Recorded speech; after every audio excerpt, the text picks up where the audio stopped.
of Autism Live and her guests are meant solely as suggestion and should not be in any way construed as child-specific advice. The Center for Autism and Related Disorders advises working with a board-certified behavior analyst who has experience with autism before starting any intensive behavioral intervention. Any choices you make in determining your child's treatment are completely at your own discretion.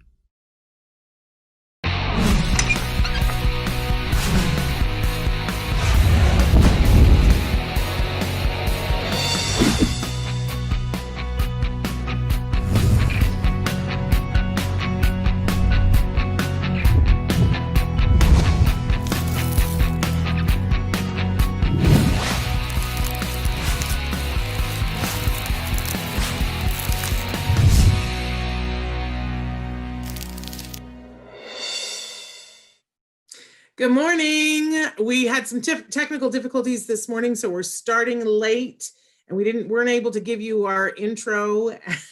Having to do everything bazonkerville, and I made the decision this morning to wear my wonky glasses because you know what, you live life and it's short, and why not?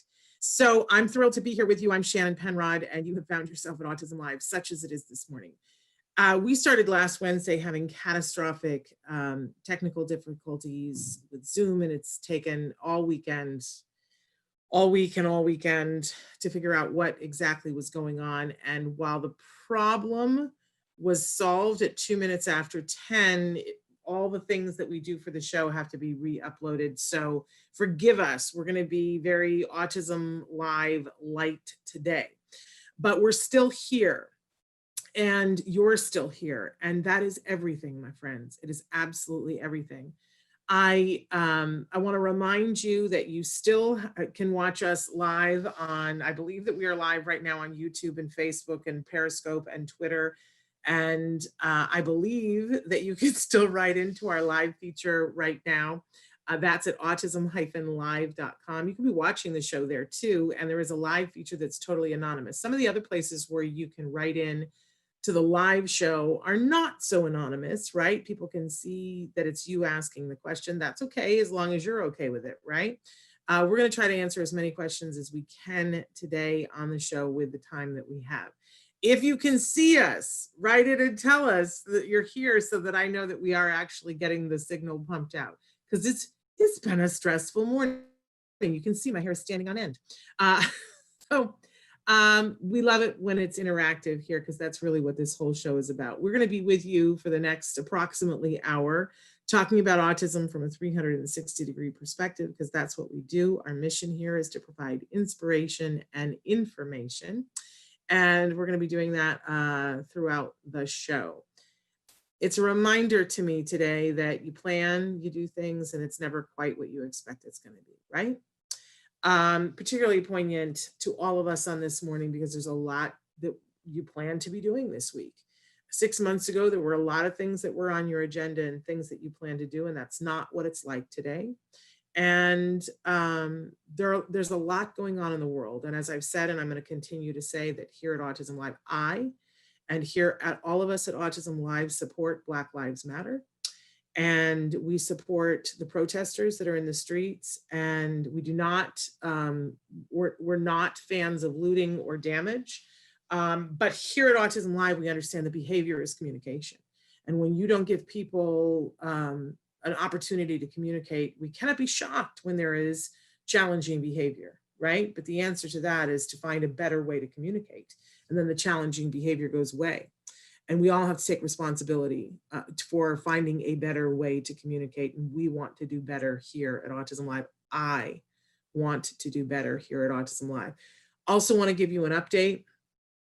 We still need prayers for our dear friend Joanne Laura, who it appears is getting ready to, at some point, not be here with us. And so please, I know it's devastating to me. I can't even get my head wrapped around it, but please say a prayer for Joanne as she finds a way to dance into the next chapter.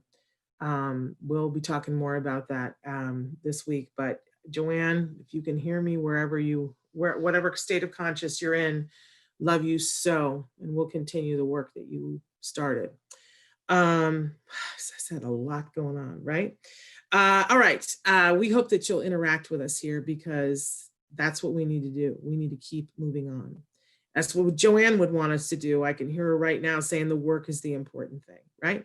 So, okay, lovely. We have people who've written in and said that they can see us. Somebody from Riverside, hello, just joined the page. Can you tell me what today's topic is? Yeah. So on Mondays, we like to start with something called the jargon of the day. We're going to do that in a second. Then, and we'll give you the topic for the week. Our guest today is going to be Bonnie Yates. She's a special education attorney. She's going to be answering your questions. We all have a lot of questions about what's happening with extended school year, what's happening in the fall, how we get our kids caught up from what they may have missed from the, being in this isolation and this distance learning. So we're always looking for how do we get our kids caught up and how do we get our kids the best education that they possibly can get. So Bonnie's going to be here with us talking about the legal ramifications of that, and we'll do all that. But first, we're going to start with the jargon of the day. We're not able to show it to you on the screen because we're limping along here this morning technically. But we do the jargon of the day because it's like learning another language. And I don't know about you, but certainly when my child was diagnosed with autism, I was like, this is a whole other world for me to learn, and I got to learn another language. Are you kidding me? Can we just talk in like a parlance that I understand? And I learned, it took me 2 years. I learned that the jargon was important because it was specific and it was a shorthand. I used to be a waitress. Oh my gosh, Traven, you got it working. He's nothing short of a miracle. It was there and then it was gone. But you could see that today's jargon term is tact. And we're not talking about, saying the politically correct thing. We're talking about the term, the verbal operant tact, right? Throwing some more jargon at you with the verbal operant thing. But I want to just say this, that when you make friends with the jargon, I believe if it's good jargon and you get good information about it, it's going to save you time and money. So that's what we try to do here is save you some time and money and tell you what these terms are. We give you the actual definition. We make fun of it whenever possible. And if I can tell you what the working definition of tact is, but I won't have the actual definition memorized. So if Traven's able to get it back for us, we'll take a look at it. But okay, let's talk about tact and verbal operants. So I'm fuzzy on the term verbal operant, but I know that there's a bunch of different things called verbal operants that we need to be able to do to fully have command of communication. And I'm not just talking about spoken communication, right? I'm talking about just functional communication, which involves speaking for some people. So tact is one of our verbal operants. Let's go ahead, Traven, because you're amazing. Let's look at what the actual definition for tact is. Let's see if we can't make fun of this. So tact is a verbal operant. There we go. Evoked by nonverbal discriminative stimulus, there we go, and followed by generalized condition reinforcement. Ladies and gentlemen, there it is. If ever there was a definition we could make fun of, how much jargon is in here? Like, honestly, if you don't have a degree in psychology or an ABA, this is useless, right? And I got to be honest, tact is one of the harder things to understand because once you start talking about tact, the BCBAs will say to you, well, is it a pure tact or an impure tact? And then you can feel the nails in your forehead, right? Okay, so let's go on to our working definition and see if we can't make heads or tails of this.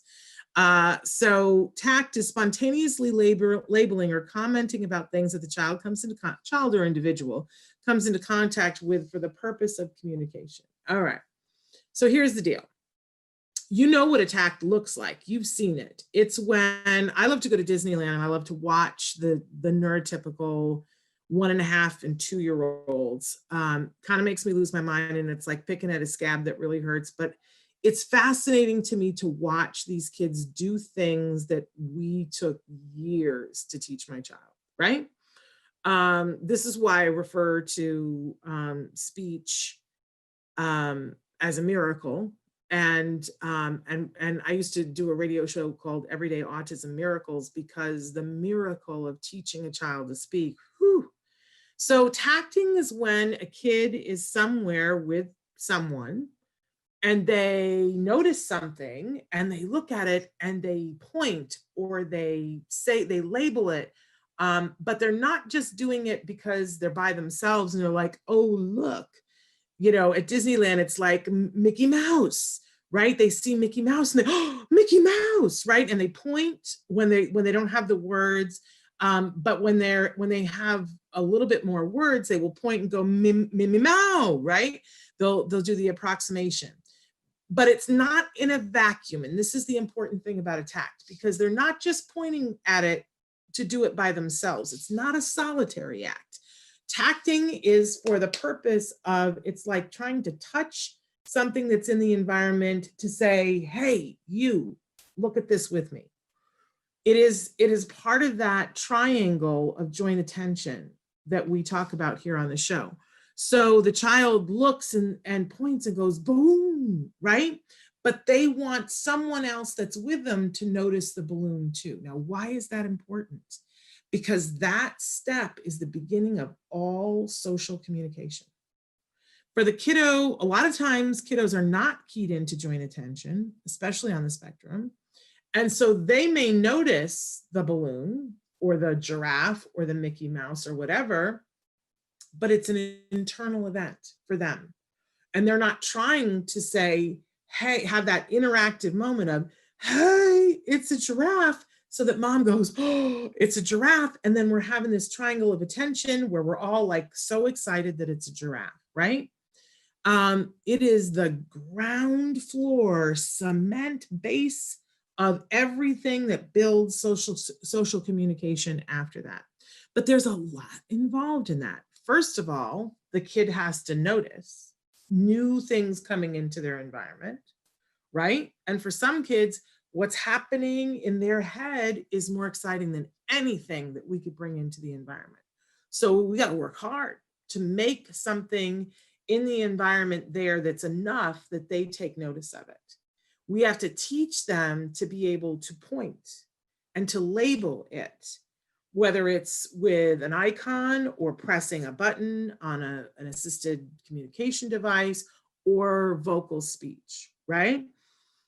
So we have to teach them to notice it. We have to teach them to label it and throw it out there, because we want it to be reinforcing for them that when they throw it out, it comes back. It's like a boomerang, right? So that they go, oh, it's a balloon. And somebody else goes, yeah, it's a balloon, and makes it reinforcing for our kids so that they learn, oh, this triangle thing pays off, right? I want to do this triangle thing. So how do you teach tacting? Well, this is where we get into the impure tacts, because if you have to prompt a tact, it's not a pure tact, right? So if you have to say, look, do you see the balloon? And now the child goes balloon, not a pure tact. It's still good. It's still building that base, right? But we want to get them to the point where they do it themselves, that spontaneously labeling that you see on the screen there. I loved when there was one year for Christmas, after my son had lost his language, that we went and drove around and looked at the lights, and he sat very quietly in his car seat. And he said nothing, pointed nothing, did nothing. And then that was right before he was diagnosed. And then we started ABA therapy, and they started heavily rewarding this kind of behavior. And the next year for Christmas, my mom came to visit early, because I said he's at a really good place right now, and we're starting, language is ballooning, and she wanted to be there for that. And we drove around to look at the lights. We lived in a place that had lots and lots of lights. And he would say, whites, whites. And he would just get so excited. And every time we would drive by a house, he'd go, whites, whites. And it was great, because then my mother, who was in the car with me, she would say, yes. And she would say, look at that one. And he'd go, whites, whites. And it was very exciting, because it was building excitement and a relationship and a language between them. And that's really what we want to do with tacting, is make language this thing that is the beginning of the volleying back and forth. So tact, it's a really good thing. And it has nothing to do with, for this purpose, For psychology and ABA, it has nothing to do with are you being politically correct. Texting is a wonderful thing. Okay, moving on. We always have a question of the day. And our question for you today is very simple. What is your favorite place? What is your favorite place? I'm hearing from a lot of people that they're not able to go to their favorite place right now. I would have to say that Disneyland is right up there for me. I love going to Disneyland. And I always say that I never love my husband more than when we're at Disneyland. Because my husband is a big old kid and he just has a good time at Disneyland. And it's really, and this goes back to when my son was diagnosed. And the first time we went to Disneyland after he was diagnosed, it was a nightmare on Elm Street. You know what I'm saying? And we ended up leaving in tears because we couldn't wait in the lines. We waited in one line and forever, and they were having problems with the ride. And then the ride shut down right as we got to the front. And he didn't understand. And he started kicking the little girl in the line behind us. And it was terrible. And somebody said to us, you need to get control of him. And if you can't, you need to go home. And we did. We just, after paying hundreds of dollars to be there, we went home. And I remember crying and saying, I guess we can't have what other people have. I guess we can't do the things that other people have that are filled with joy. Man, bad day, right? And then somebody told me, there's a different way to do Disneyland. Now it's changed since the days after that, but it's still the happiest place on earth as far as I'm concerned. And I love when we're there because it is an opportunity for my husband and I to just be people and parents and not be autism parents. For that not to be our focus and not be worried about all the things that we're always worried about. And I've said before, my husband's an actor, and whenever we go to Disneyland, it's like magic. He always books a job. We always, at some point in the car there or while we're there, he gets a call that he's booked a job. So I really love going to Disneyland. But what's your favorite place? And hey, we haven't been able to go to Disneyland in over a year. Not just because of the quarantine, but just life, and I have other favorite places too. I love being home in a big way. And boy, if I had the opportunity to do that. But what's your favorite place? Write in and tell us, because sometimes when we meditate, it's very possible, even if you can't get there in actuality, you can get there in your mind. That's a great thing about our minds. We can take trips wherever we want. We can do all kinds of things. I'm never going to be an ice skater, right? But I can meditate and I can picture myself being able to do a double Lutz, right? That's not going to happen, but I can in my mind. And that's a really good thing. I love to visualize and think that I have billions of dollars that I can give away. It's one of my favorite things to meditate on. Okay, we always have a topic of the week too. And our topic this week is so particularly poignant to me in light of everything that's going on. I love the line in Jim Croce's song, Time in a Bottle. He says, there never seems to be enough time to do the things you want to do once you find them. And I think time is this very slippery little devil, right? I was saying to somebody the other day about how some people just seem to get so much more done in a day. And that I love that old adage that we all get the same 24 hours that Mother Teresa had. It's just a matter of what you decide to do with them. And I've really been thinking about that because my really good dear friend, Joanne Laura, got a lot done in a 24-hour period. She knew how to get some stuff done. You know what I'm saying? And I have learned so much from her about getting things done and what's possible. And so thinking about that and thinking about her and how, the number of hours that she has left here is very small. And thinking about all of this while we were celebrating my son's 17th birthday on Friday. And people from all over the world were writing in and going, 17, how can that be? It just goes by so fast. And my mother warned me. She said, when you have kids, time goes by in a blip and you stop measuring time by other things. And it tends to be measured by other people's children. Because you don't even notice it in your own kids, but you see somebody else's kid and you go, how on earth did how is that kid 24 now, right? I just want to remind everybody today that the time you have is the time you have. and to use it in the way that you want to. And we're going to be talking about that all week. Are you using your time the way you want to? I know for a lot of us, we're stuck in circumstances right now that weren't of our making and maybe aren't our favorite thing. I did say to my husband last night, I said, we got to figure out something fun to do because I'm doing a whole lot of work and a whole lot of cleaning and a whole lot of cooking. We need to do something fun. We need to find time every day to do something that just is pure fun. And for those of you who've just been having fun, I mean, my son would argue that he's been playing a lot of video games. He's been having a lot of fun, but he also needs to be, he was also finishing up his classwork and stuff. You know, he also needs to be, it's that thing, it's just like your plate, right? You got to have a dessert, right? Dessert's fun, but you need to have some protein too. So there's never enough time. So you've got some right now.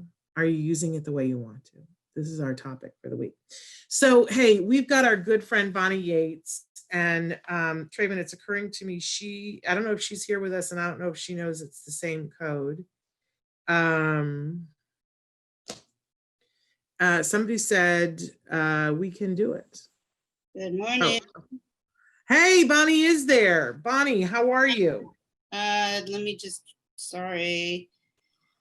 finish this. I am grouchy. Too many messed up IEPs, scheduling problems. Wow. But that's just it's just an end of the year thing, right? Yes. Yes. So I just asked them the question, what's your favorite place? And people are writing in right now. I said that Disneyland is one of my favorite places. They're telling me that Disney World is open, but I'm not traveling to Florida. That's not happening. Somebody else said that they like to go to the cabin by the creek in upstate Pennsylvania, where my son can be himself and still be safe at home. Somebody else said anywhere with a pool. What about you, Bonnie? Where's your favorite place to be?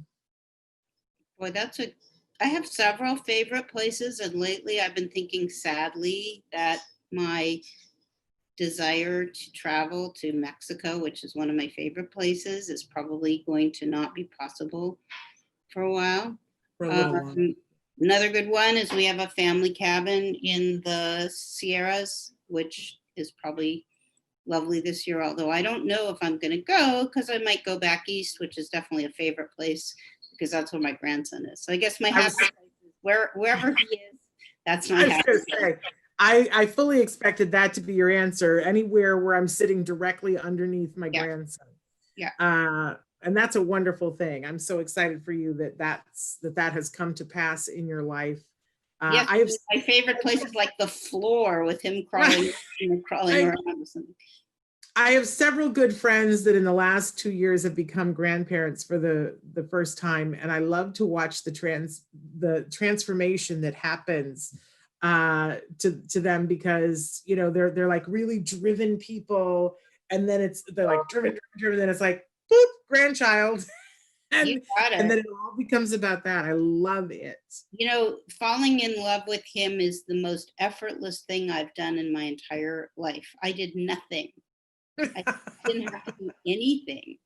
Isn't that lovely? So and he is a precious little so-and-so too. So not be hard.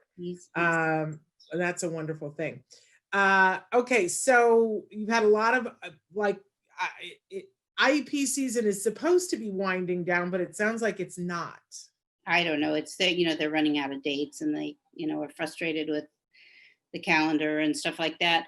I mean, I have a whole bunch of great IEP, COVID, school closure related material to share with you guys. I don't know if there's more pressing stuff, if we need to save some of this for another day, but no, I kind of would like, because the only real question that I have that's pressing right now is a general one that you've sort of answered before, and I think you'll want to address it again.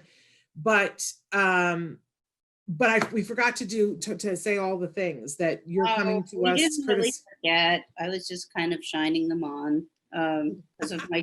Well, I was the one who was chatting, Kathy. Mood of disgust about the present state of affairs. Toner Law Offices. I'm lucky enough to work with 7 other great attorneys. We have offices in San Jose, Los Angeles, and Irvine. We offer free consultation to anybody in California. Go to our website and fill it out. If you have a specific legal question, it's probably not going to get answered adequately on this show. And there's no substitute if you've got a problem for a consultation with an attorney in your state. I direct you to www.copa.net. I think most of the attorneys on their list are certainly worthy of a consultation with you. So got that out of the way. Yeah, and you're answering things of a general nature. I'm answering things of a general nature generally and things of a specific nature generally. So when you have specifics, you really need to get specific answers. So anyway, that's what we're doing here. So the one and only question that we've had that has come in repeatedly is people saying that no ESY is being offered, and what should they do about that? And ESY, for people who are new to the show or new to autism, is extended school year. And, you know, it is interesting to me how, I know the schools are at sea, but it's interesting to me how many people have written in and asked us that question because they genuinely are not being told anything from their school districts. Well, I think this goes back to me saying, you know, I have been trying to be vocal about the fact that we needed to request IEP meetings this spring after COVID and due to school closure. And if you had that meeting and you requested extended school year services and they said no, then you're entitled to, prior written notice from them about why they're not offering ESY services, especially if you're somebody that has had ESY services on your IEP. There's sort of a presumption that you're going to regress without them. And if you have requested it and they've said no, that's basically the point at which you need to file for due process. I don't think getting the state of California involved in the form of a compliance complaint is probably going to be sufficient. I do think that a filing for due process, maybe just a simple 1-issue filing, would get you a quick, like 10-day outside time. You'd be in a resolution session with the district discussing how to fix your problem. They might even reach out to you before then. So you got to get on it, and you got to get on it now. If you never had an IEP meeting in the first place, that's a much more specific question. The answer would be, are there other things in the educational history that would allow you to file for due process now, just so that you would have somebody respond to you, assuming the IEP team isn't responding to you. If that person wants to send in more specific facts, like did they have an IEP and did the district say no to ESY and what were the reasons they gave, and you know, what has happened in the past historically, I think we could answer it in a more helpful or meaningful way. But generally speaking, that would be my answer about ESY. Okay. So talk to us about some of the stuff that you've got then, because you've always got, you're a wealth of good information, and this is a time and just my, you know, it's just my reading the Special Ed Connection, you know, updates on COVID-19 every week and seeing what they're telling teachers, you know, educators and school administrators and school district attorneys to do.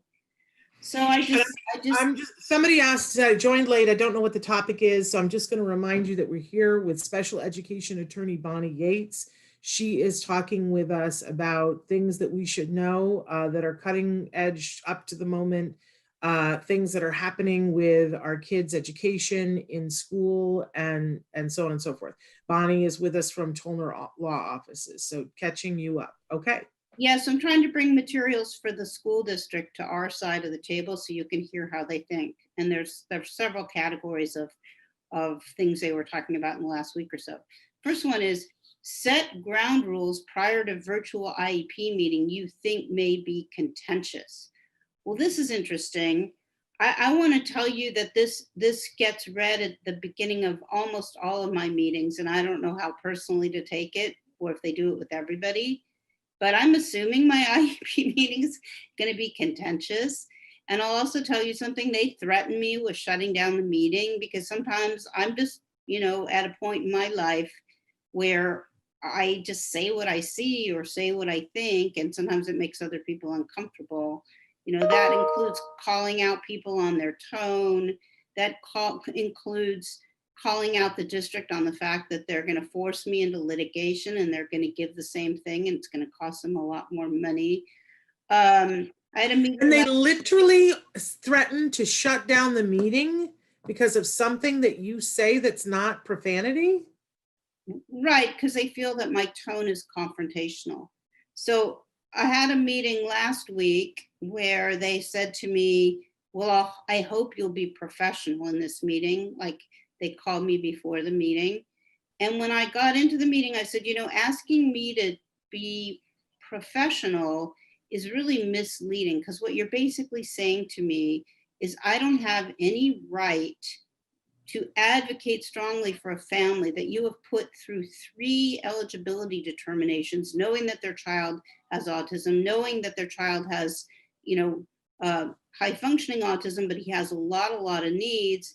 And so you're basically saying, come into the meeting, Bonnie, and be dispassionate about the fact that this isn't fair. And I said, I'm not going to stand down. I'm going to hold your feet to the fire. And if you think this family shouldn't be upset, you got another thing coming. So don't try to control the dialogue by telling me that I need to be professional. So that's what they're, that's one of the things that comes up at these meetings. So they're saying set ground rules prior to the virtual IEP meeting you think may be contentious. Well, I've had a lot of people complain about the things I've said over the years or complain about my tone. I've never had them shut down a meeting. You know why? Because they don't want to reschedule it. That's why. So I don't think you should worry too much, but I'm just going to read you. Well, excuse me though, but wouldn't that also, if your meeting is shut down because your lawyer has said something that's within the confines of, wouldn't that be a denial of faith? It'd be a denial of parental participation. There we go. I knew there was a thing. Which is a procedural safeguard that you have under the IDEA. So anyway, in this scenario, the meeting is already tense and an IEP team member, not the mom, says she has to leave early because of an appointment with her daughter. She logs out. The parents see her leave and assume she's hung up on them. Parents during this time may be quick to make assumptions. We have to be familiar with the technology and use it in every way we can to ensure that everyone knows what's going on. That's a quote from a school district attorney in the state of Ohio. For example, in the scenario above, the team member could have typed a reminder for needing to leave and a goodbye message into the chat box before leaving, or the professional running the meeting could have reminded the group why the team member signed off. So they're telling educators, use these tips to prevent and potentially address contentious virtual IEP meetings. 1, seek feedback from the parent before the meeting. So that's basically, they're saying send them a draft IEP and have them assess everything they can in advance of the meeting and send back feedback about the present levels of performance and whether the goals are appropriate, and getting somebody to take the temperature of the parent. Well, I guess it's taking the temperature of the parent, but I highly advise that you do give them as much feedback as you can before the meeting, even if there's a potential they'll use it against you. It just seems like it will streamline and sort of better organize the meeting. But you're right. The attorney said, you can spend half the meeting talking about that and not the substance of services and goals. You want to focus your energy on the substance. Suggest parents write down and submit any questions they have before the meeting so they can organize their thoughts in advance. This is good for us too, he said. It's also evidence that we wanted to participate. Ask parents a few days before the meeting if they have any concerns about using the technology. They may be embarrassed to tell you they're having trouble, particularly if a relationship is already rocky. Record in the prior written notice all your efforts to engage the parents before the meeting. Set the ground rules before the meeting. The professional who is running the meeting should let all attendees know that they will be muted as they join the meeting to prevent people from talking over each other. The host will then unmute each participant as he presents during the meeting and unmute the parents and others when the presenter is ready to take questions. This is a much better approach than saying, Mrs. Smith, if you don't stop interrupting, I'm going to have to mute you, he said. Now this is interesting. Keep the number of school-based attendees low. So for the first time, the technology is actually pushing them in a direction that we've all been squawking about for years, which is why you need 19 people to overwhelm one poor little set of parents, you know? Yeah. This is an interesting one. So they say their reason is that it will minimize the likelihood that a team member who isn't speaking, that his or her participation will be misinterpreted. For instance, a team member who isn't speaking may be looking down at her notes, but appear on the screen to parents as if she's not paying attention or falling asleep. Limiting how many people are in the meeting limits the possibility of something like that happening and setting the parent off. Well, I'm assuming that everybody in these Zoom meetings is doing their, Instacart shopping list. I mean, so yeah, it's better. I mean, I think less is more generally. Also, keep in mind that if parents have a particularly difficult relationship with a general ed teacher, it may be better not to invite that person to the meeting if there are other teachers who can participate remotely. That teacher may still be a trigger.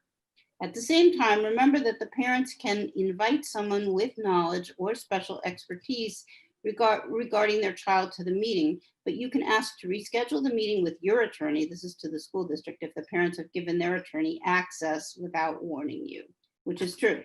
That's why you have to always let them know in advance if you're going to bring an attorney to the IEP meeting. Should I keep going? Yeah. They say, explore mediation, facilitation. That's something which we've talked about a little on the show. The districts usually have informal mediation. I don't usually believe the deals are so good with informal mediation, but you could do real mediation. He's saying you might get farther in your discussion if you have a neutral third party. We found holding IEP meetings virtually a bit challenging because you can't see each other well or read each other's body language. Would you be willing to use a facilitator? Asterisk, don't blindly use breakout rooms. This hasn't happened to me yet. If things become heated during the meeting, resist the urge to place attendees in a breakout room while you talk to a single team member about the conflict.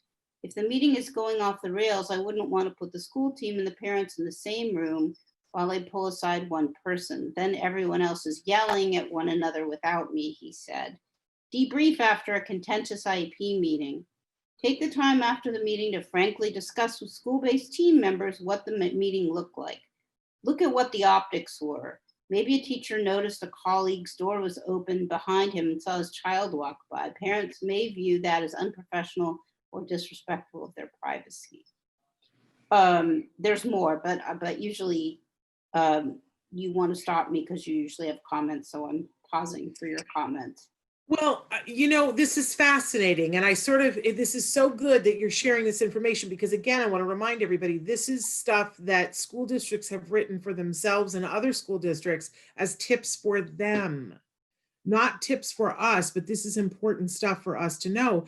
And it really, I keep thinking about that first one about, the sort of take the parent's temperature a couple of days before, and that's not a new trick. I don't know whether it was you or someone in your office who had told me early on that they were going to find the person that I got along with the most. And a couple of days before the IEP, that person would come sniffing around just to be like, hi, how are things going?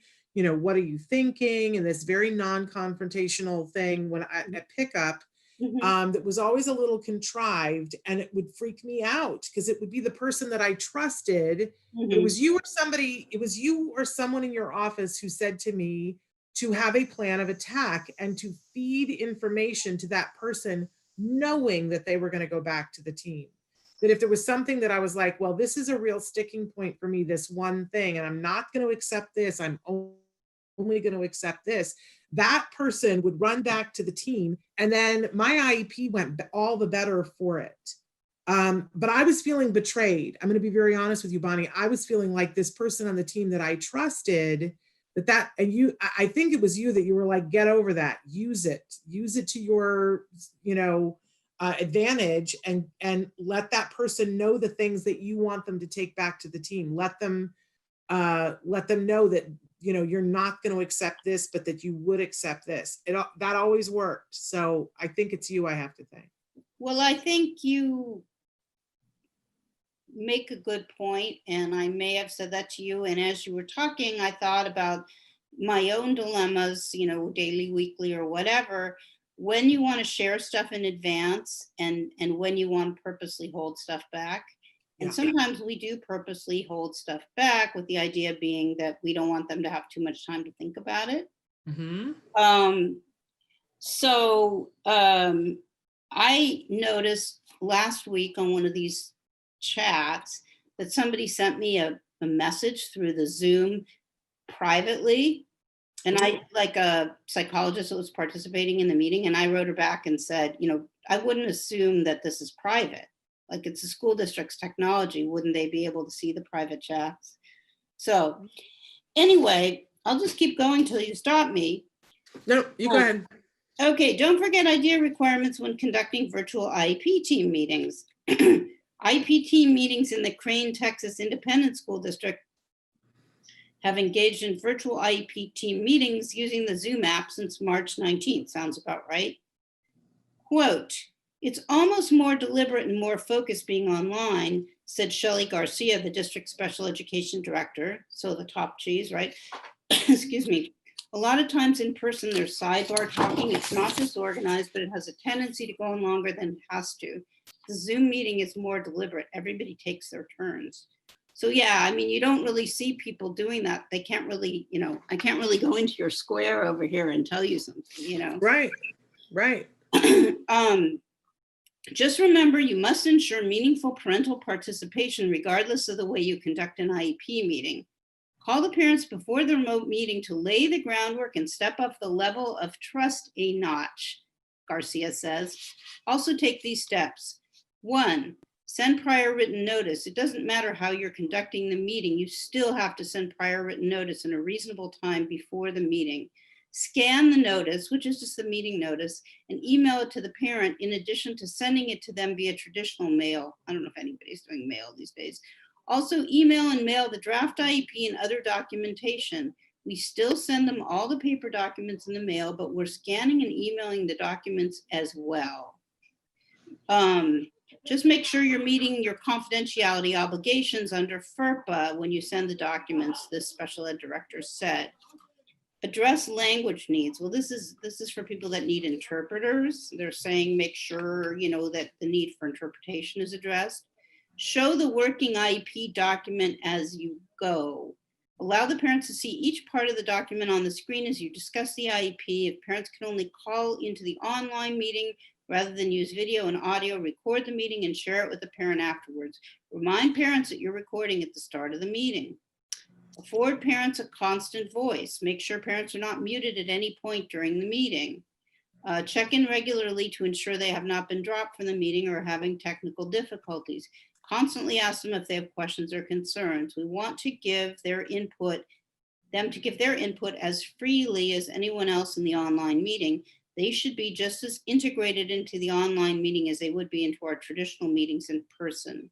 Review the meeting minutes. Go over the minutes of the virtual meeting with everyone at the end and ensure everyone is in agreement, and the administrator reads the assurances she would in a traditional IEP meeting. Well, I don't ask for that because I always go over it afterwards, and I'm usually going to have a different characterization of things and corrections to that part of the meeting. Then, when possible, this is new, have parents submit remote signatures for attendance. If not possible, seek their verbal agreement and write down that they participated by phone. Then email and mail everything to the parents. There has to be a level of trust that the school is inputting what the parents say she said. So that's that one. And like the next thing they're talking about, which we'll get to whenever you're ready, is Plan now how to protect medically vulnerable students when schools reopen. Right? Yeah, yeah. It's a very interesting world we live in, and I just want to say to people, I've loved this week when a couple of people have posted things saying, let's just all remember that really nothing has changed, that we don't yet have a vaccine, we don't yet have a treatment, we don't yet have a whole lot of things, and we're still taking data on all of these things, and it's a long time between now and when school starts. And so schools are doing, I think, the absolute right thing, where they are getting ready to potentially reopen if that's a possibility. But I hope and pray, Bonnie, that they're also looking at how they would beef up their distance learning. Because no matter if something ginormous changes, there's still going to be at-risk kids that are going to need that distance learning. And often they're the kids that would be the most at risk in distance learning to have a hard time coping. Well, So, this would be what we address whenever I'm assuming we're out of time, so this is what we'll do when we reconvene. I do think that there's a real issue about medically fragile students. We also know there's this new syndrome, multiple inflammatory system syndrome for some kids. And there's also a concern now that kids are going to get adults sick, you know? So, I mean, there are multiple issues to be worked out in the next. There's a lot to get through. So, but we thank you so much, and we'll take that up next week. But tell us again about Tollner Law Offices and where we can find you and them. TOLLNER Law Offices. Google us. We're on the web. We'd love to talk further with you if you're in the state of California. Wonderful. Bonnie, thank you so much. And we hope that you get to go to any of those of your favorite places sometime soon, and healthily. And you know what? Somebody put, there was a New York Times article, very nice article about beautiful books with a sense of place. And I ordered those books to read as much as reading. Yeah. There you go. That's great summer reading. What a wonderful thing. Yeah. Thank you so much for being with us. We appreciate you. Bye-bye. Have a great week. Bye. You too. Bye-bye. We've only got a couple of minutes left here, you guys, and I want to deal with some of the things that you guys have written in. Somebody wrote in and said our autistic 5.5-year-old son is losing his toilet training. He is having accidents every day, and he's suggestions. And I will tell you that while I always remind you that I'm not an expert in anything, I've been interviewing experts for the last 10 years in the field of autism. And I know the questions that they ask. And I know the first question that they would ask is, what's changed? Now, I think a lot of times we assume we know, and, you know, he's probably spending a lot more time at home. But if you really look at it in depth and go look at all the things that have changed. I was just saying to somebody last night that I love my work. I absolutely love my work, but I love when the weekend comes. I love having a little bit more freedom, and, you know, like I'm not scheduled, and I'm not, you know, like I got to be here for this meeting, and I got to be here for this show, and I got to be here for this webinar. And I love the freedom of that, except that it doesn't work well for me. I'm just going to be honest that, you know, I have to take a fistful of pills that I have sitting here next to me. One of the things I do in my ritual before we start the show now is I put my fistful of pills here. And then as soon as we're done at 11 o'clock, I take the pills. And it happens every day at the same time. The weekend comes, and guess who forgets to take her pills? Because the routine isn't there. So you might be thinking, oh, you know, it's just because he's home. But it might be a little bit more nuanced than that. It might be, well, you know, we're not keeping this little tiny part of the schedule that was helping to prompt him. So a lot of times with autism, if something is there, if a skill is there and we lose it, we do big investigative, you know, looking at, okay, what changed? What did we remove? What did we add? You know, everything. Is he eating different? So on and so forth, right? But then a lot of times too, they will encourage you to go back to the last prompting stage that was working. So was he at the stage where, you know, you set the timer and the timer would go off and you would say to him, okay, let's go to the potty. And that was working? Because if that was the last thing that was working before this, have you tried going back to the last thing? because a lot of times it just sometimes, you know, a lot of times it's that we move too fast. As parents, I don't know about you, but I just move too fast. I'm like, oh, good, he got that. Let's move on to the next thing instead of settling in. You know, I have a new dog at home now that I've inherited one of Joanne Laura's dogs. He is sacked out right now. He's here in the makeshift studio with me.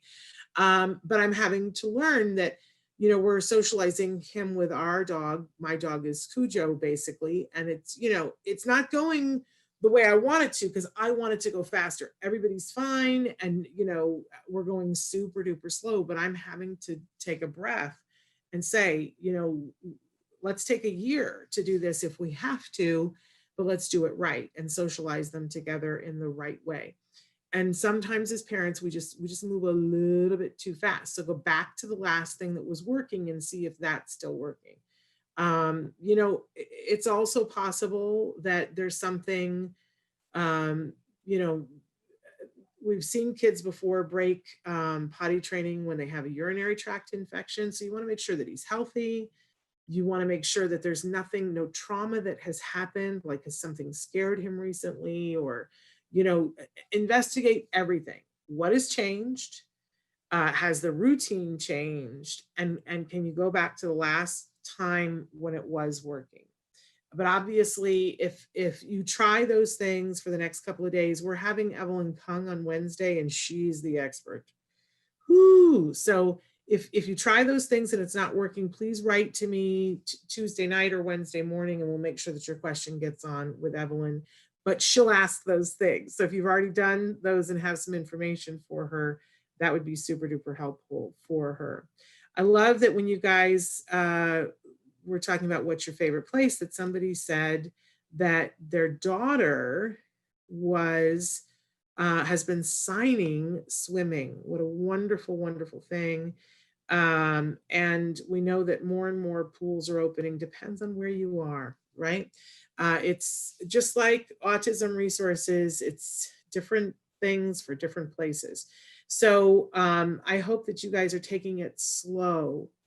You know, we're afraid of a second wave, and I want you guys to be evaluating where you are with your kiddos and taking it super duper slow. Wear your masks, right? Because our kids are sometimes medically fragile, and we want to be really, really careful. Okay. I cannot believe that we have not had a chance to talk about what's happening here tomorrow. So tomorrow on the show, we have Dr. Temple Grandin live. She's going to be joining us right at the top of the hour. We're not doing jargon. Right at the top of hour, Temple's going to be with us. And she said she would like to be talking on a specific topic. She's also agreed to join us once a month, so that we're going to regularly have her from now on. We've had her sort of sporadically, right? But she's committed, at least, you know, while we're doing this isolation thing, to at least once a month. Once she's back on speaking circuit, I can't guarantee anything. But she'll be with us once a month, and we're gonna pick a topic. But really, we picked the topic based on what you guys were writing in. So this month's topic is finding and feeding your child's passion. Like, you guys keep, writing in and saying, okay, how do I find what my kid is really good at, what their passion is? How do I help them? How do I do that? So right now I'm taking questions. I'm going to moderate the questions. We probably will take some questions live, but mostly she wants to have the questions beforehand. So write to me right now, s.penrod@autism-live.com. And we want them to be questions about finding or feeding the child or the individual's passion.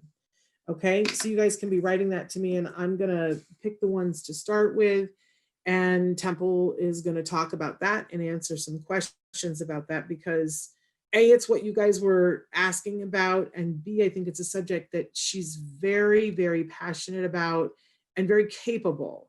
I know that sometimes you guys write Temple questions because it's like she's brilliant and you want to know her opinion on it, but one of the things that she said is that, you know, there are some questions that you really need to be asking a medical doctor. There's some questions that you really need to be asking an autism expert. And then there are some questions that are just like perfect for her, that are in her niche. that are things that she can address. So that's where she would like to focus her energy, instead of bumming you out and saying, I really can't answer that because I don't have expertise in that particular area.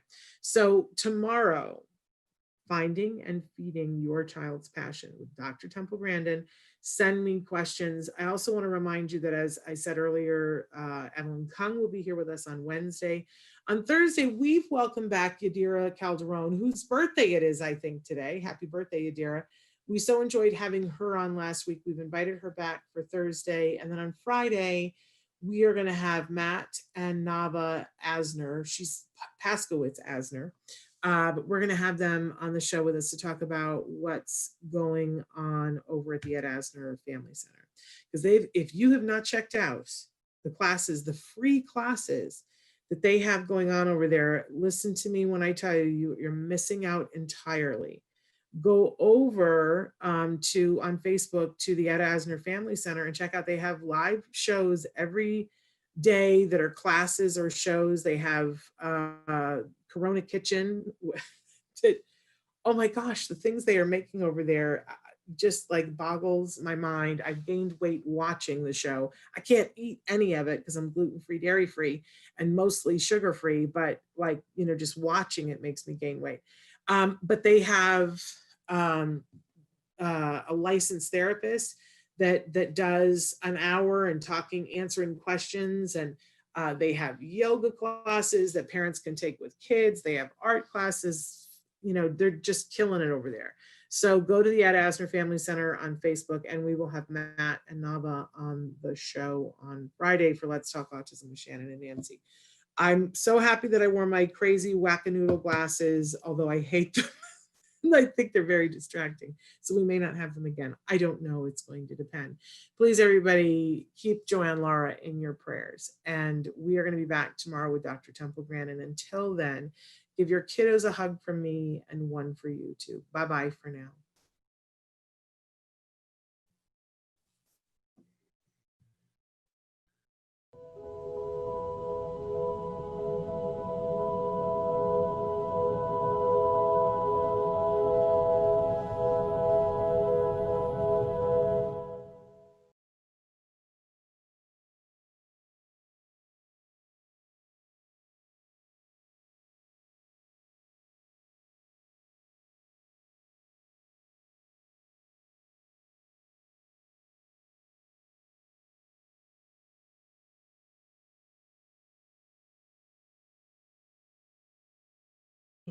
There is a certain way you approach problems. Okay, I was talking to some people this morning about how to get auto shop back in the schools when the schools can't afford it. And I suggest we get a retired mechanic to do it in his garage.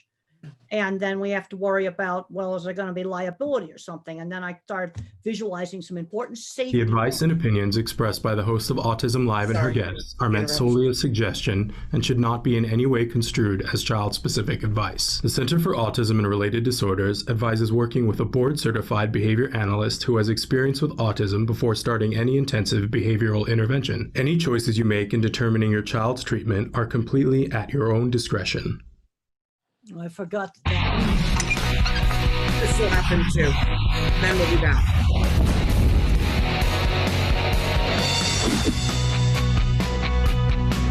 I like to dance.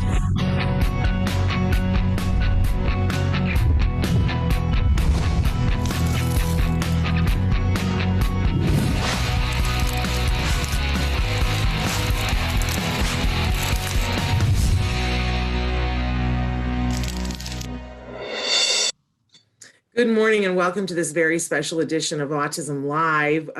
You know, we have to go with this new format. We have to go live, and we always have the choice to mute. And we have with us Dr. Temple Grandin, and she was saying, "Why? No, let's just stay." But then I apologize for the opening segments and the disclaimer.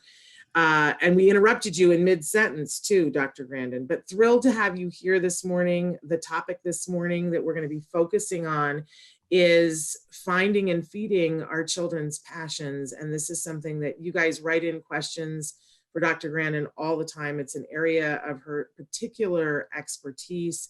We're thrilled to have her here with us. Before we jump into that, I've been talking with all of you on a regular basis here and with Dr. Grandin the other day about our dear beloved Joanne Lara, who is gravely, gravely ill. And, you know, we had the opportunity the other day, there were some wonderful people who said some really shout outs to her.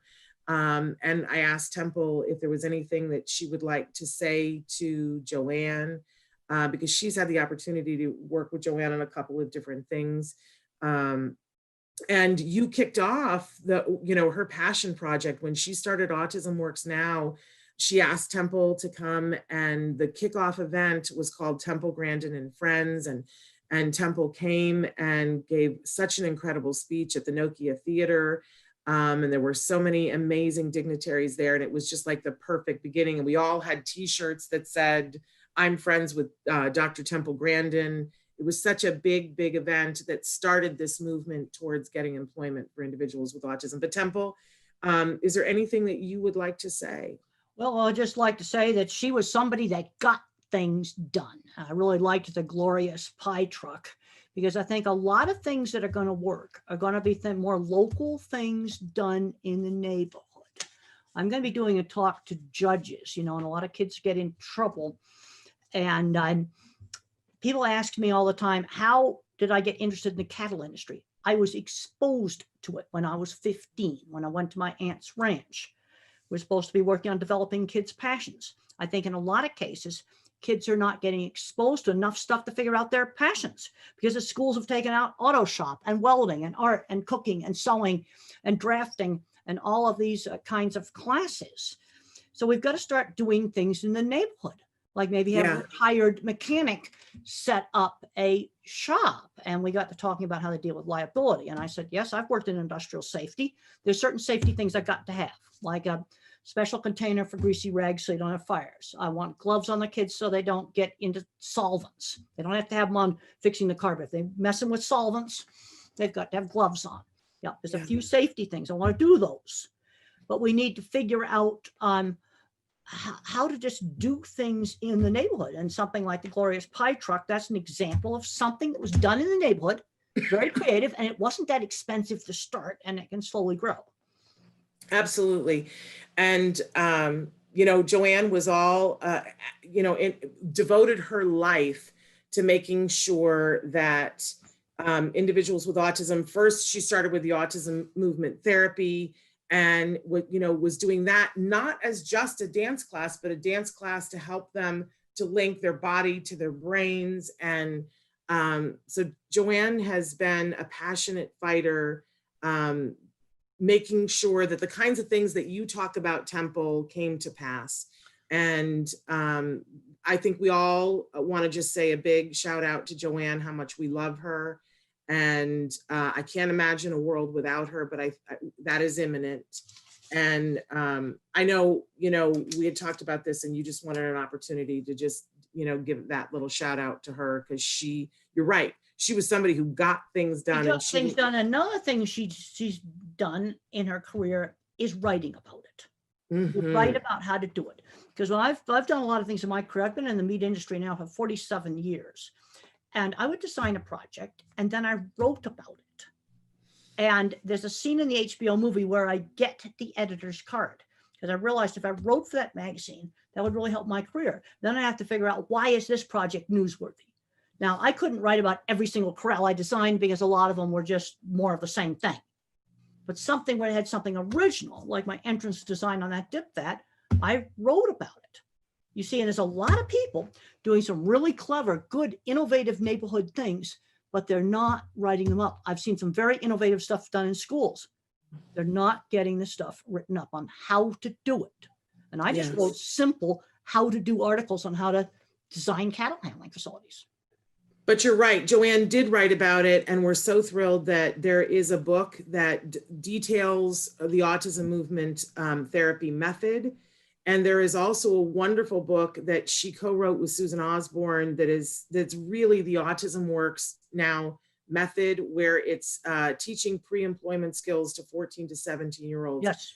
Both of them are available on Amazon, and we encourage people to look at those, because Joanne's work lives on in those books and in so many other ways. And thank you for saying that, Temple, because I think we all forget sometimes that it's important that not only to do something, but to write about it so that others can learn from the things. No, that you've this is done. the thing. So others could do it. I went to a little talk that a really innovative teacher did on teaching history by having all the kids doing all kinds of making Egyptian things when they studied the Egyptian history. And I said, you need to make a YouTube video of what you just told us at this little, book signing thing that I went to. Just do the same thing, do it on YouTube video. I don't think she ever did.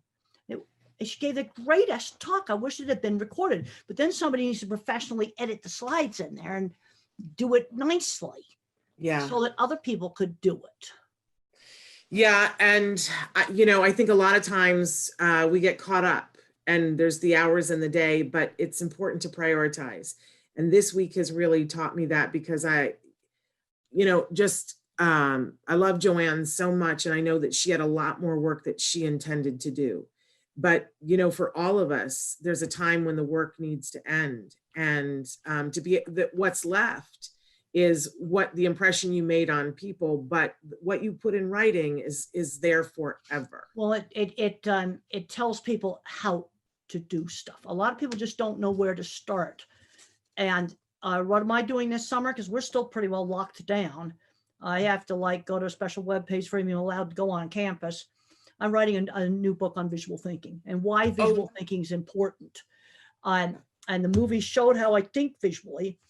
And I'm worried that our visual thinkers are getting discriminated against because we absolutely can't do algebra. You don't need algebra for skilled trade. You need old-fashioned 6th grade arithmetic the way they used to teach it. That you do need. Yeah. Well, and I want to segue into, because this is the topic that, goes hand in hand with this. This is the topic for today that you and I had talked about, that that you felt passionate about, and that so many people have written questions in about. How do I find my child's passion, and how do I feed their passion? All right. The first thing is, how do you find it? I think a lot of kids today are not getting exposed to enough different things because the schools have taken out so many activities that they're not going to find the passion. When I was in high school, cattle wasn't anything I even thought about. I got exposed to it. Horses, again, I got exposed to them. What if I'd not been exposed to them? And I'm seeing too many kids today where the only thing they're exposed to is video games, and they're getting completely addicted, and they're not going anywhere. If they were becoming great game designers, I wouldn't be criticizing it, but that's not what's happening. But taking the hands-on classes out of the schools, music, theater, all of these kinds of things, worst thing they ever did. I think we've got to start getting these things going in the neighborhood. So in this COVID time and during this summer, for these families that are listening to this and they're like, okay, I'm revved. I've got the time. I've got a little bit of time this summer. I want to find my child's passion, but I can't take them places. Because I know you're a problem solver. So let's come up with some things that they can do to expose their kids to things to see what they're passionate about. All right. First of all, gardening is taking off right now. That's something you could do. People are remodeling their houses. Oh, Home Depot is probably having a great time right now selling stuff for that. Building things, camping in your backyard. And then, of course, I've got my book, Calling All Minds. It's also about famous inventors. And there's things that we can do. Build things, art, we can do that. Take a programming class. There's all kinds of free classes online on Khan Academy. Wolfram Mathematica, a real great mathematics site. And if you want to turn on the math kids, look up protein symmetry on Google Images. Protein symmetry. I just looked it up again the other day. You got me turned on to that. Windows are inside your body. It's like, but let's just get creative. I was reading just in our local paper about how the neighbors were doing things together. They were keeping social distancing, but they were doing things together. I've met more of my neighbors since this happened than I had in the year before I lived here, because people are connecting with each other across the fence. That's exactly what's happening here in my neighborhood. I'm meeting people that I'd never met before. I love it. And they're out walking their dogs, or they're playing catch out in the grass. Let me ask you something, Temple. Have you ever done any of the virtual, like when you put on the virtual glasses and you get to go someplace like to the Grand Yes, I Canyon? have. And what do you think about that for the autistic mind? Do you feel like that's a beneficial thing, or do you have concerns about Well, that? I think in moderation it'd be okay, but it's not the same as doing it. They had a demonstration of Facebook had a demonstration of super virtual reality. They had the Denver airport, and I went and I tried it. And now this was probably 4 years ago. I thought the images were blurry. But the thing is, when I turned my head, the image, that was realistic. I could do this. Yeah. I also got kind of disoriented and I had to hold on to the wall because I Yeah. was afraid I was going to fall. Yeah, there's things we can do with virtual reality, but it's not going to replace doing real things. But there's a lot let's of introduce tools to kids. this summer. yes. Let's learn how to use tools safely, or we learn how to use watercolors, or some different art things. But I'm finding we got a lot of kids today, they haven't even made a paper snowflake. That's one of my beginner projects in my book. They haven't even done something that simple. I love that. Hold the book up again and tell us where we can get it. Well, and Amazon's got it, and also comes in a paperback version that's a bright yellow. It's the same book, except it's bright yellow. It also has patents in it and talks about famous inventors. So you learn about how people patent things. It has projects ranging from simple stuff like the paper snowflake, the little airplanes and kites, and the optical illusion room is in there. That's one of the difficult projects that's in there. But let's get kids building things. How about learning cooking? Oh my gosh. Do something like that. We need cooking happening this summer, that's for sure. Well, let's do that. Let's learn all the life skills. That's the kind of stuff that they need to be doing. There's a lot of stuff you can do. I don't know if you've seen, because every year we put out a toy guide to recommend things, and there's a company, and of course I can't think what their name is right now. I'm going to Google it and find it, but they put out STEAM kits that they're basically erector sets that are for us to build a specific thing each month, and it comes in the mail, and the kids get it, and they've got these beautiful guides, but it has everything they need to build a Ferris wheel or build. They're really cool kits. I don't know if that's cool, but then again, I want them building something from scratch too. We made all kinds of stuff from scratch, and just scraps of wood, nails. When I was in second grade, I was cutting coat hangers with a pair of pliers. I was not allowed to use a saw in second grade, but I was using screwdriver, hammer, and pliers, scissors. And what were you building? Well, what were you one of the things I was doing with coat hangers is I wanted to make and it's in the Calling All Minds book, a parachute that when I threw my little parachute up in the air that was made with a scarf, it wouldn't open. So I made these spreader bars like this out of bent coat hanger with bent ends. I could barely cut it, and I had to make a dent and then do this. And I made a spreader bar just right.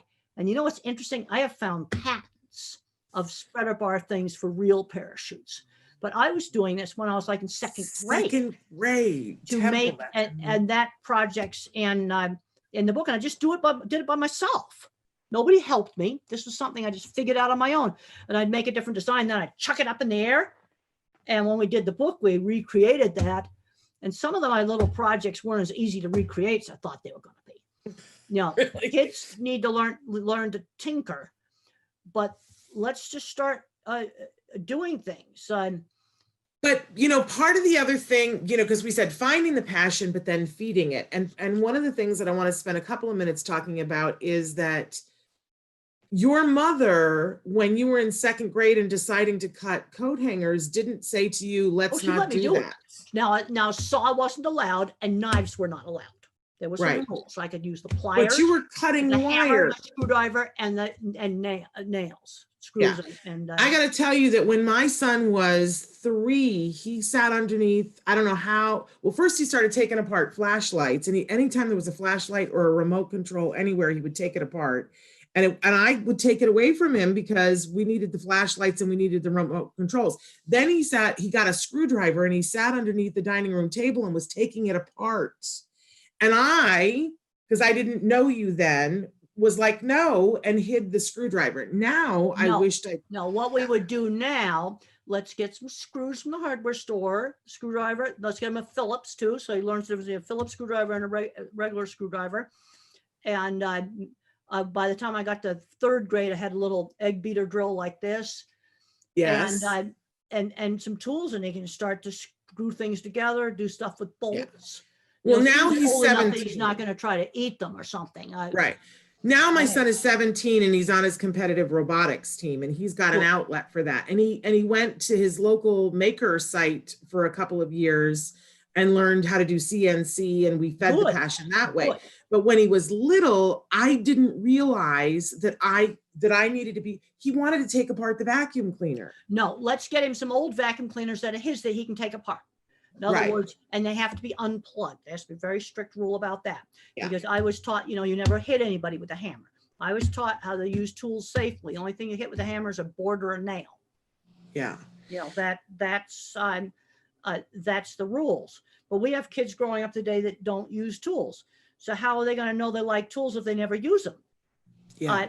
I think Legos are great, but I think when you're 16, you ought to be building with some other things too. You could combine Legos into other things that you make. How do you think you start that? Like, let's say that you got a 5-year-old kid, because I think part of the problem is, Temple, that I wasn't really raised to know how to use tools, and neither was my husband. So if we don't really know how to use the tools, what do you think is a safe way to start with our All right, little it's a one? thing called a play school workbench. You start with Okay. that at 2. And they Okay. have like giant plastic wrenches that can do bolts with heads that big. Play school, Wonderful. it's totally safe. And you get those toys. So that Okay. introduces the idea of tools. Now, another thing, let's say you have a kid that's a math kid, and he's in 4th grade and he's doing baby math and he's bored, and nobody thought to introduce programming. Yeah. You got Scratch programming for kids, it's free. You can Yes. go, you want to find out how Minecraft works, then learn to program in JavaScript. You can buy a book really inexpensively on Amazon. I have looked them up. Well, These that are leads me hard into things a to do. question So that get back, you got to expose them. You got to Yes. expose them. Well, that leads me to a question that I wanted to ask, because a dear friend of ours wrote it in from Autism Will Not Define My Son. She says, "Hi, Temple. My son is 10, nonverbal, but almost there. He is excelling at school in math, and he seems to really like it. She says, math was my worst subject in school, so I'm not sure where or how to guide him, especially as he grows older. What things Give them a harder math. There she goes. Don't But she give them says, this crazy verbal math they have now. Get the old-fashioned math books that are just all numbers, not this Okay. weird verbal stuff they have now. Old-fashioned math books, dig them out of the attic somewhere. He'll probably Okay. eat them right up. I don't 'Cause she's- understand. Algebra book, I use that for doorstop. But you give it to some other kid, yeah, it can open a Okay. gigantic door. But you Okay. don't know until you expose. okay. That's the thing. So, because she says, what can I do to help increase his math skills and keep him excited about it? But mom's admitting that, like, this is me too. I got to She be doesn't honest. have to know anything about math. Take them to the Wolfram Mathematica site. Tell me, say that Wolfram. slower. Wolf, like the animal, the Yeah. animal called a wolf. Ram, like a male sheep. Wolfram Mathematica. It's a great website. I was just on it just the other day. I looked it up again. Okay. Look Wolfram up Mathematica. fractals. Use Fractals. Google Images when you look this stuff up. Man, you'll Okay. find the cool math stuff. You just have to expose them to it. Okay. You don't have to understand it. You give the kid an algebra book. You don't have to understand it. Just give it to them. And, You and just see, have to find and it he- and give it to them. and he might use it as a doorstop too, but if he then doesn't, it's not to him. Then right, it's not right, to right, him. right. But you don't know until you expose. Because when I look back at a lot of big innovators that really, really, like you take like Elon Musk here, he grew up in a family that had a workshop and tons of books. Thomas Edison was described as a hyperactive adult high school dropout, but his mom homeschooled him in a library full of books. There's been engineers that self-train themselves with their grandfather's textbooks, but they were there in the bookshelf. So the kid could pull them out and look at them. See, again, that it's amazing? exposure. So you Yeah. don't know until you expose. And what worries me today is kids aren't getting exposed to enough stuff. Well, it's true, especially now, because while we're social distancing, I mean, I used to take my son to museums on a regular basis. That's why I was asking about the But virtual let's do glass. it. Let's go. The museums all have websites now. Exactly. Let's go explore some of this stuff on websites, and let's do it maybe with somebody else while we're going to go look at the Louvre or look at whatever. Yes, a lot of people are asking if we're actually live now, because sometimes we play your recorded interviews, but I just want to point out to everybody that this is Tuesday, June, what's the date? The 9th. And so we are live Tuesday, June 9th. People are writing in how much they love you. They're saying that they hate video games, that you're amazing. They can't wait for your new. Well, let me tell you a little visual something thinking about books. Mr. Musk right here. Yeah. Well, you know all about, oh man, I geeked out on the SpaceX. I was glued to the iPad. I was over at Mark's house. So I was glued to this iPad, and they scrubbed the first launch because of the weather. The next launch, I'm glued. And I watched it live for full 20 minutes till it was safely in orbit. Right. And you know why those spacesuits were so cool? Because they were made by a costume designer. Isn't that I wonderful? wanted to dress them up really, really cool. Total. And I geeked out on 3 hours of live docking. 3 hours of live docking. I geeked out on that. Totally geeked out. I love that. But But okay, did let's you- go back to go this guy. Yes. Okay. How did he avoid the video game addiction? He's 48. So what Okay. I actually did is I figured out that he loved video games. But at the Okay. age of 48, he would have been looking at Mario Brothers. I went back and I played the video games, late 80s, early 90s, that would have been the right age. And they were the kind of games that were a lot less addictive. Because what he wanted to do was to open a video game store and sell them. And the shopping center wouldn't let him sign a lease because he was too young. Oh my goodness. He wanted I to didn't sell know video that. games. But they also, those old games broke all the time. So you'd get the blue screen with all the code on it. Yes. Well, you see, I call that a computer showing the guts. And then you start to get interested in that code. They don't see that today. He's just old enough. He's just old enough to have avoided the video game addiction. And I went through, I probably played 6 or 7 of them. I didn't actually play them, but I looked at the YouTube videos of, the popular games that he would have been playing. Yeah. When he would have been like between 10 and 17.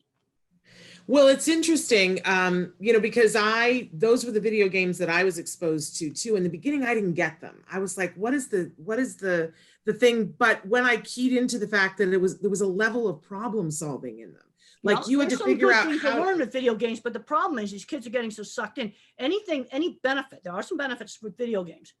Any benefit you would have, you'd get in an hour a day. Yeah. And Yes, you're absolutely in my right. book, The Loving Push, that I did with Deborah Moore, we've reviewed some of the research. Also in the brand new edition of The Way I See It, I revamped the video game chapter. And unfortunately, kids on the autism spectrum are more likely to get addicted to video games than just any other kids. And they're not having good results, because what I'm seeing is there's 2 paths: to the basement to play video games, or we get out and have a life. Yeah. And Elon Musk loved science fiction. He just loved it. So he had to dress up the astronauts as superheroes. I just love it. Daft Punk helmets. I geeked out on the whole. And then did you see the inside of the spaceship? No knobs and dials. I know. All computer screen in front of them. Isn't that amazing? Super, super cool. It was super cool. But that's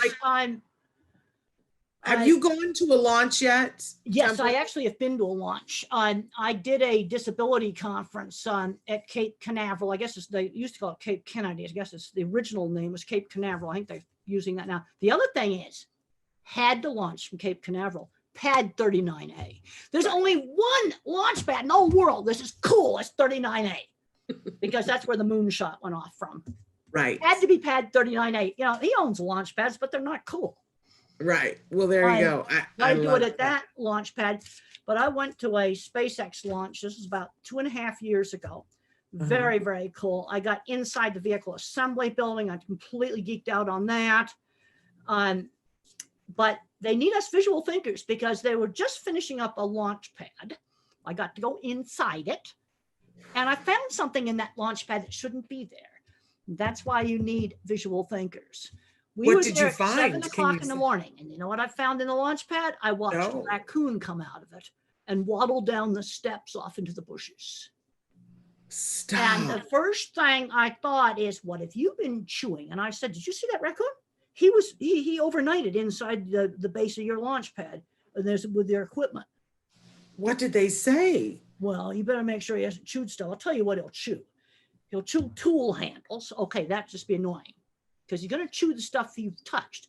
But if there's some wiring in some box in there and you've left it open that you've touched a lot, he may have chewed that. And you need to inspect that really carefully. See, this is why the mathematical engineers need the visual thinkers. Of Because a course. mathematician, they won't see the raccoon, but he could cause a mission to screw up.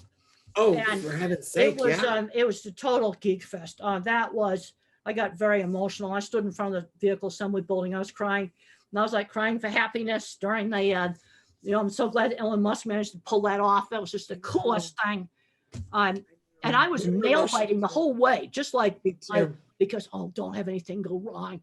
And then that night I found a cell phone video, someone had taken Elon Musk, and he's in the control room at Cape Canaveral, and he's glued to the window. Then he bends over and he's like doing this to the computer, probably looking for stage separation. Right. So once they're safely in orbit, they can relax. But I was nail biting the whole way. We were too, and we were emotional, and people are writing in saying that they were emotional.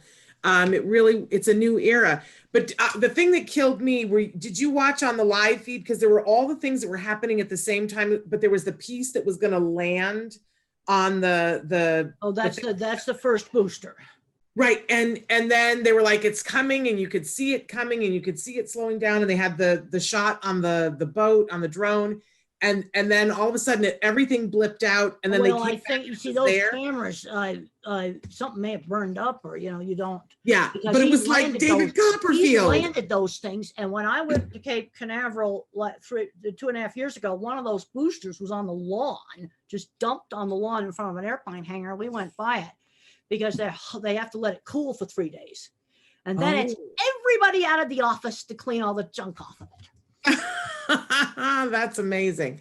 Well, it was so exciting, and we geeked out on it too. But the whole time I was like, Temple's got to be loving this. Well, the thing that amazed me is that then he showed them there was, and I've seen those land before, that when it was falling, like maybe at this angle, and then the computer would start to write the rocket like this, and then it would go down.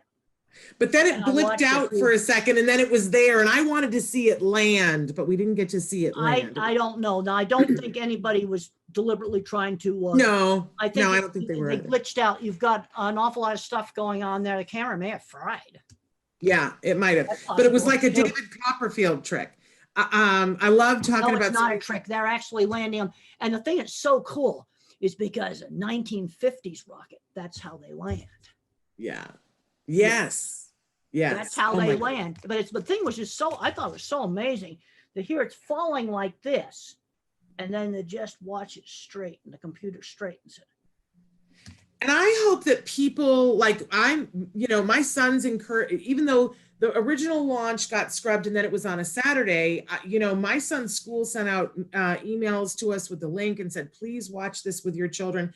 And I hope that everybody gathered their kids around to watch it. That's what happened to me when I was a kid. My dad woke us up in the middle of the night to watch the moon landing. And I was just like 6 years old. But that's part of what we do to find our kids' passions, because this gets back to exposing them to this stuff. Yeah. I remember as a little kid, we had one of the first TVs in the neighborhood and watching Queen Elizabeth's coronation.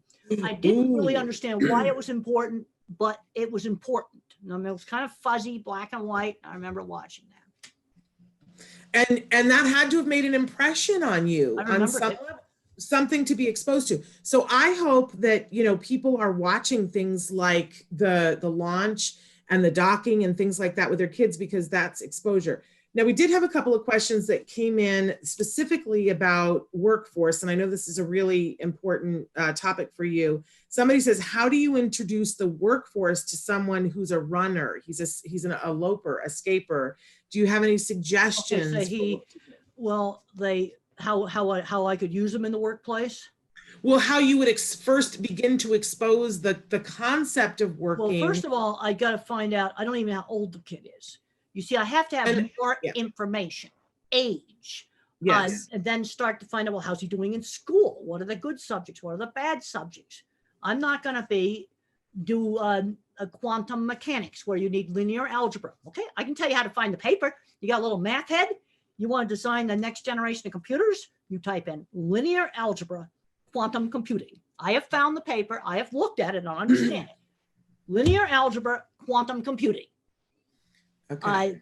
There's going to be a kid where you show him that paper, he's going to take off. I'll use it for scratch paper because I don't understand it. There you go. Well, I don't This is where understand any of it. different minds can do different things. So I need to learn more about him, what kind of skills he might have. You know, there's a lot of nonverbal people. There's some that I've talked about this before that can type independently and they write beautifully. Yeah. I think people also need to remember too that when people are runners and escape, there's a reason why. And if you work with people to figure That's out right. why they're running and what they're running from or what they're running to, then you're able to have a much better Well, that's control. right. Then you got to figure out, well, when does he do it? You see, what Yeah. I've learned on trying to troubleshoot things, that's the engineering term for diagnosis. We're not supposed to diagnose anything, so we're going to be engineers. We're going to troubleshoot stuff. But I find all the time, and I'm right now just wrote another chapter from my new book I'm working on picture thinking. I don't know how many meetings I get asked by teachers, what do I do about autistic kids in the classroom? What do I do with my berserk horse or my crazy dog? Now, these are real questions I've been asked. There is no way I can answer that. What did the crazy dog do? Happy jumping on people or biting them? Right. Well, right. then the visual mind, I start to think of specific examples of a nasty dog or a happy dog. And Yeah. the happy dog's on my lap or it's jumping on me. Yeah. Can And you then come I and have fix? to ask, Can you come and fix what- my dog, Temple?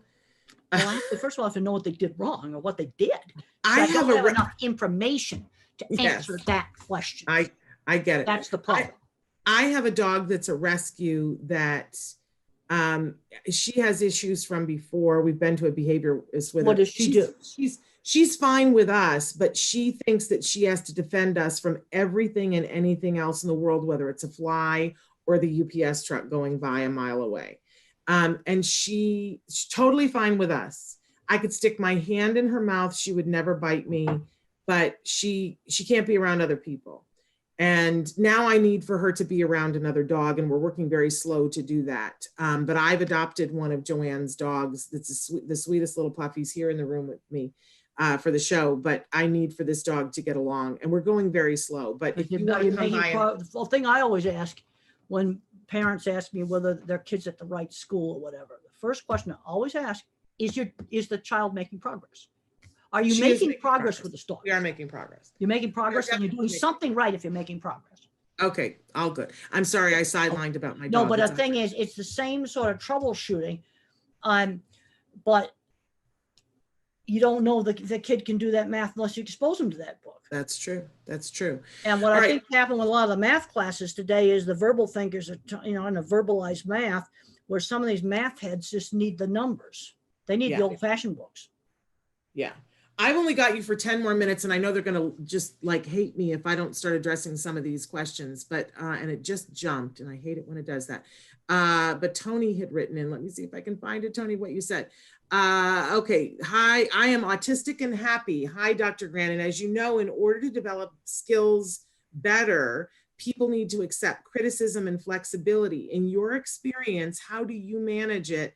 And he says, take care and stay safe. Cheers, Anthony. Well, I had a boss, there's that scene in the movie where the boss slammed down the deodorant and said, you stink, use it. That happened. Another time, my first job, I criticized some welding. And I said it looked like pigeon doo-doo. And the engineer at Did you say doo-doo? Is doo-doo the word? Harley Winkleman. I'll tell you, he did exactly the right thing. He pulled me into his office in private, and very quietly told me that was not appropriate language. I had to apologize for that.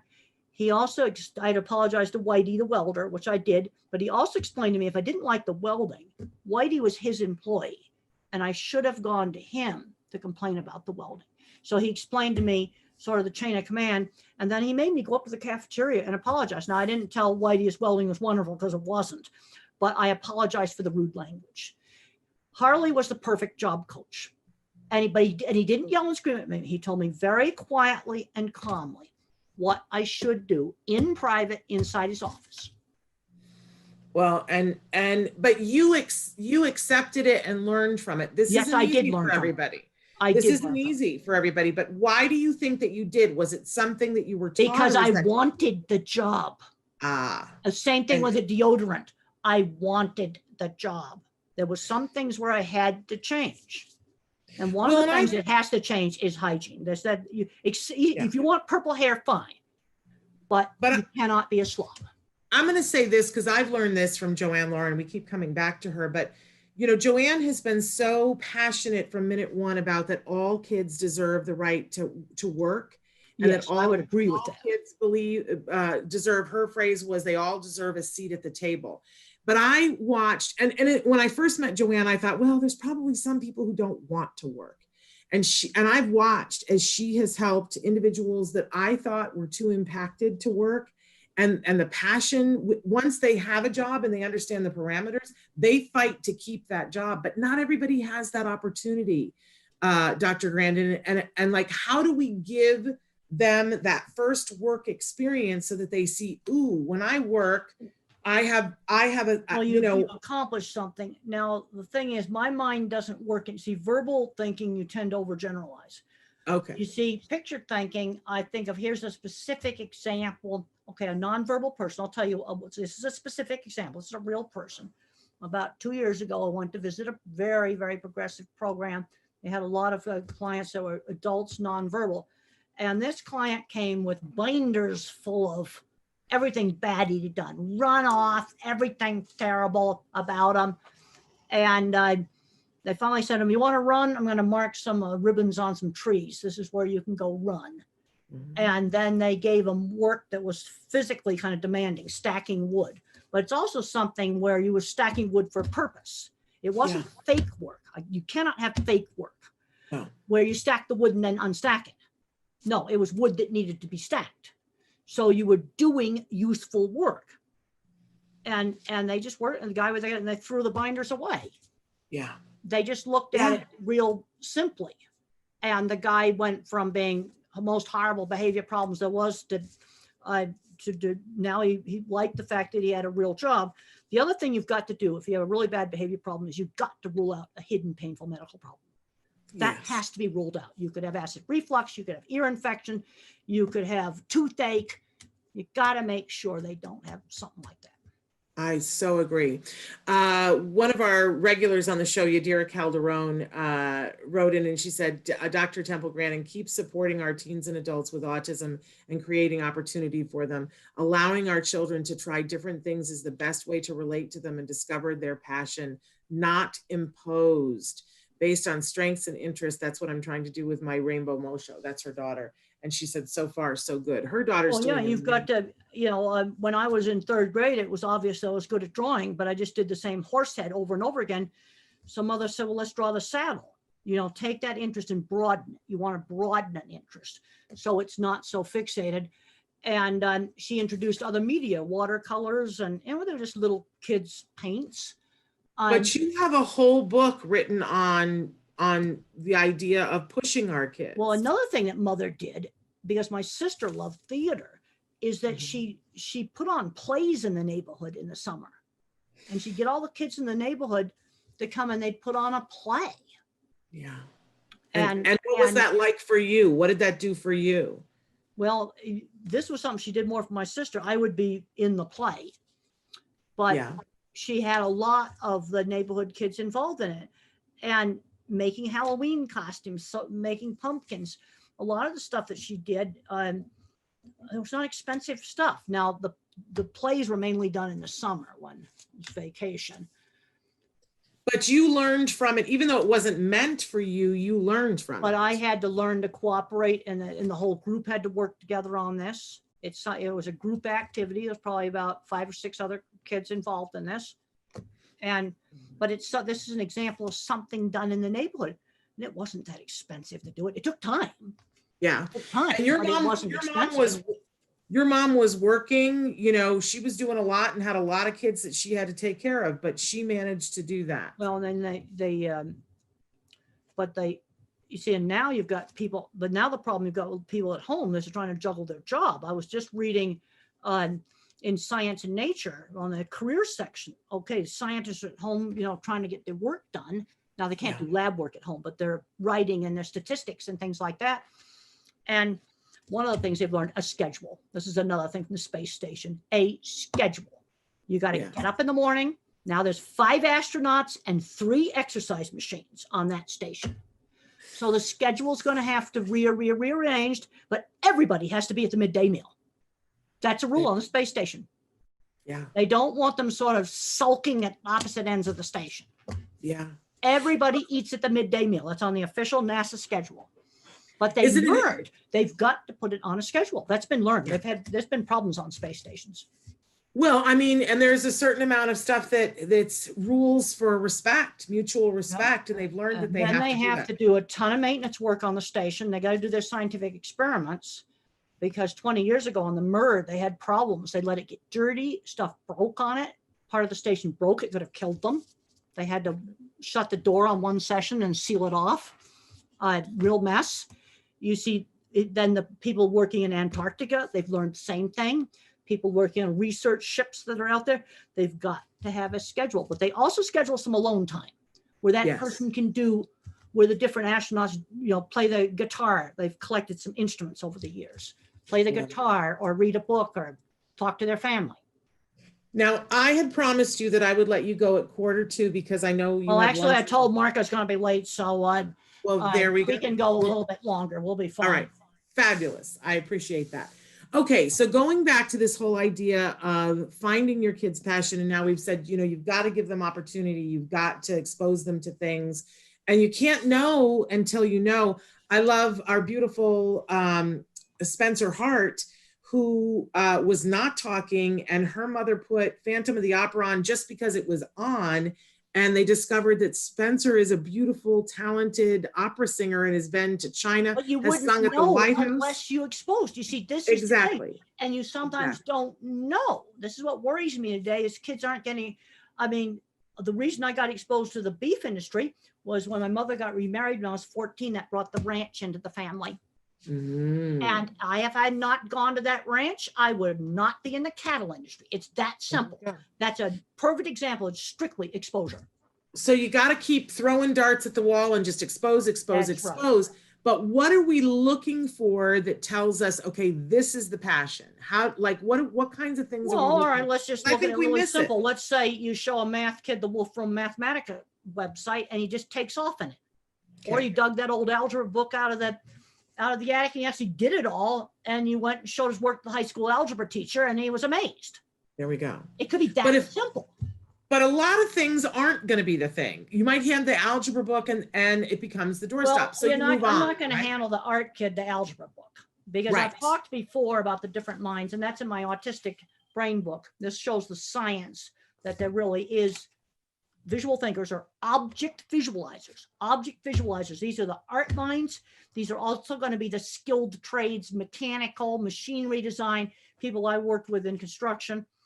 Then you have the mathematicians, your computer programmers, the more mathematical parts of engineering. Then you've got word thinkers. Okay, I'm going to be doing a talk with the judges group. They're all word thinkers. So I've got to try to explain to them what visual thinking is. And I'm not going to give the person who's totally into art the algebra book. Okay. And in the autistic brain book, I talk about careers, some of the different kinds of minds. I use a little bit of discretion, but you also got to figure out what classes is he good at. And a lot of the math kids are being taught baby math. So you have a kid's good at math, let's expose them to programming. Scratch programming for little kids, and then JavaScript. Want to learn how Minecraft works? Here's a book about how to do Minecraft. There you go. And you're going to quickly figure out what he is, or he's maybe going to be a word kid. So he's going to love the Harry Potter books. Yeah. So let's say, for instance, you sat your kids down and you watched the SpaceX launch, and your kid got like really excited and was jumping up and down and hand flapping, and you saw that, ooh, they really, really liked that. So then All right, first of all, I got to know the age of the kid. So let's say that this, I'm just making this scenario up. Let's say that you got a, let's say that you got a 5-year-old. They watched the SpaceX launch and they got very, very excited. What's the next thing that you could do to sort of feed that passion? Well, you could play with some water rockets Mm-hmm. to get an idea of how rocket works. Now 5, he's probably gonna be a little too young for the math. Right. There's math involved just even with a water rocket. Those are things. But even to get like a little, and also, okay, let's use rockets for reading. All right, so he liked the SpaceX launch. All right, let's get a children's book about when we went to the moon. Right. And we can look things up on the NASA website to see that. Let's use it to teach reading too. Yeah. Just read about the history of rockets, and actually the Chinese invented the first rockets. Just read about it. You see, that's taking that interest and broadening it out. I can get reading into it. I can get when it gets a little older, I can get some more complicated math in it. Those are simple things you could do with that, because a 5-year-old could be an art kid and love that, or be a math kid and love that. Yeah. Because I feel like a lot of times as parents, we're trying to get our kids to some mythical place that we don't even know what it looks like. But sometimes I think we miss the key, that this is what the kid is passionate about. Because I hear parents talking about, well, how do I get him to stop perseverating on X? Whatever. All right, take whatever it is and broaden it. Broaden it. Okay, first of all, tell me what it is he perseverates on. Well, okay, it could be anything, but like parents will write in and say, for instance, my kid is perseverating on Thomas the Tank. All right, Thomas the Tank. All right, that's a common one. All right, let's learn more about different kinds of trains. Right. You got freight trains, passenger trains, you got antique trains. Let's learn about the history of the railroads and how they first went across the United States. Okay, see how I'm taking Thomas and I'm broadening him. Yes. Into a much bigger whole section of trains, a whole great big subject of trains, where I can have reading in it. I can do simple math, calculate if a train is going 60 miles an hour, how long would it take to go from, Salt Lake City to Denver. Yeah. But so just take it and like take Kathy, that thing, take Thomas and broaden it. And broaden. Now, if the kid's really young, well, maybe we're going to just learn about freight trains, passenger trains, and maybe old-fashioned trains. Yes. And maybe read some other train books, children's train books, to start to broaden. But you have an associative link back to Thomas, because Thomas is a train, after all. Yes. He's part of a train. Yes. And so now people are writing in about what their kids tend to go towards. Somebody said, my son is 9 and he's into jigsaw puzzles. Is he a visual thinker? Jigsaw puzzles may be more of a math thinker. I would I'd expose them to that Wolfram Mathematica site, and I'd start showing them some protein symmetry. It's crazy. It's good. It's protein symmetry. It's crazy. It's a magical keyword when you use it on Google for images. It's amazing. I just looked at it again the other day. I looked all those things up again, make sure they were still sufficiently cool. I would start totally turned me on to that. Maybe simple children's Scratch programming, which is a children's free computer program. It's called Scratch. Let's start showing them that. Okay. All right. What's another one? Okay. So another one, they say my son's special interest is Roblox, which is a game different from Minecraft, but he's also interested in Minecraft. And this one is very common for our kids, interested in the Titanic. All right. That's fine. Okay, the Minecraft, how old a kid is this? She does not say. Can you write back in, Lynn, and tell us how old your child is? Well, if he's really into Minecraft, if he's a math kid, I'm going to expose him to Java programming. Okay. Because that's what makes Minecraft work. Now, the Titanic, I want to learn more. Why is he interested in it? Because the first thing I got to do figure is this an art kid, a math kid, or a word kid? And the thing that's been learned now about the object visualizer, which is me, who absolutely cannot do algebra, and the visual spatial, who's the math kid. Lots of people are mediocre at both of these, but nobody's super good at either one. There's a Mhm. paper called Trade-Offs. Super good object visualize like me. Well, programming, I tried it, couldn't do it.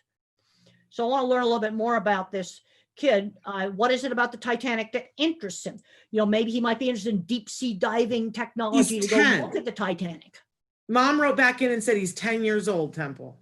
He's 10 years old. Yeah. Well, if he's a math kid, I want to expose him to programming. He's old enough to learn. Let's expose him to some real JavaScript. Yeah.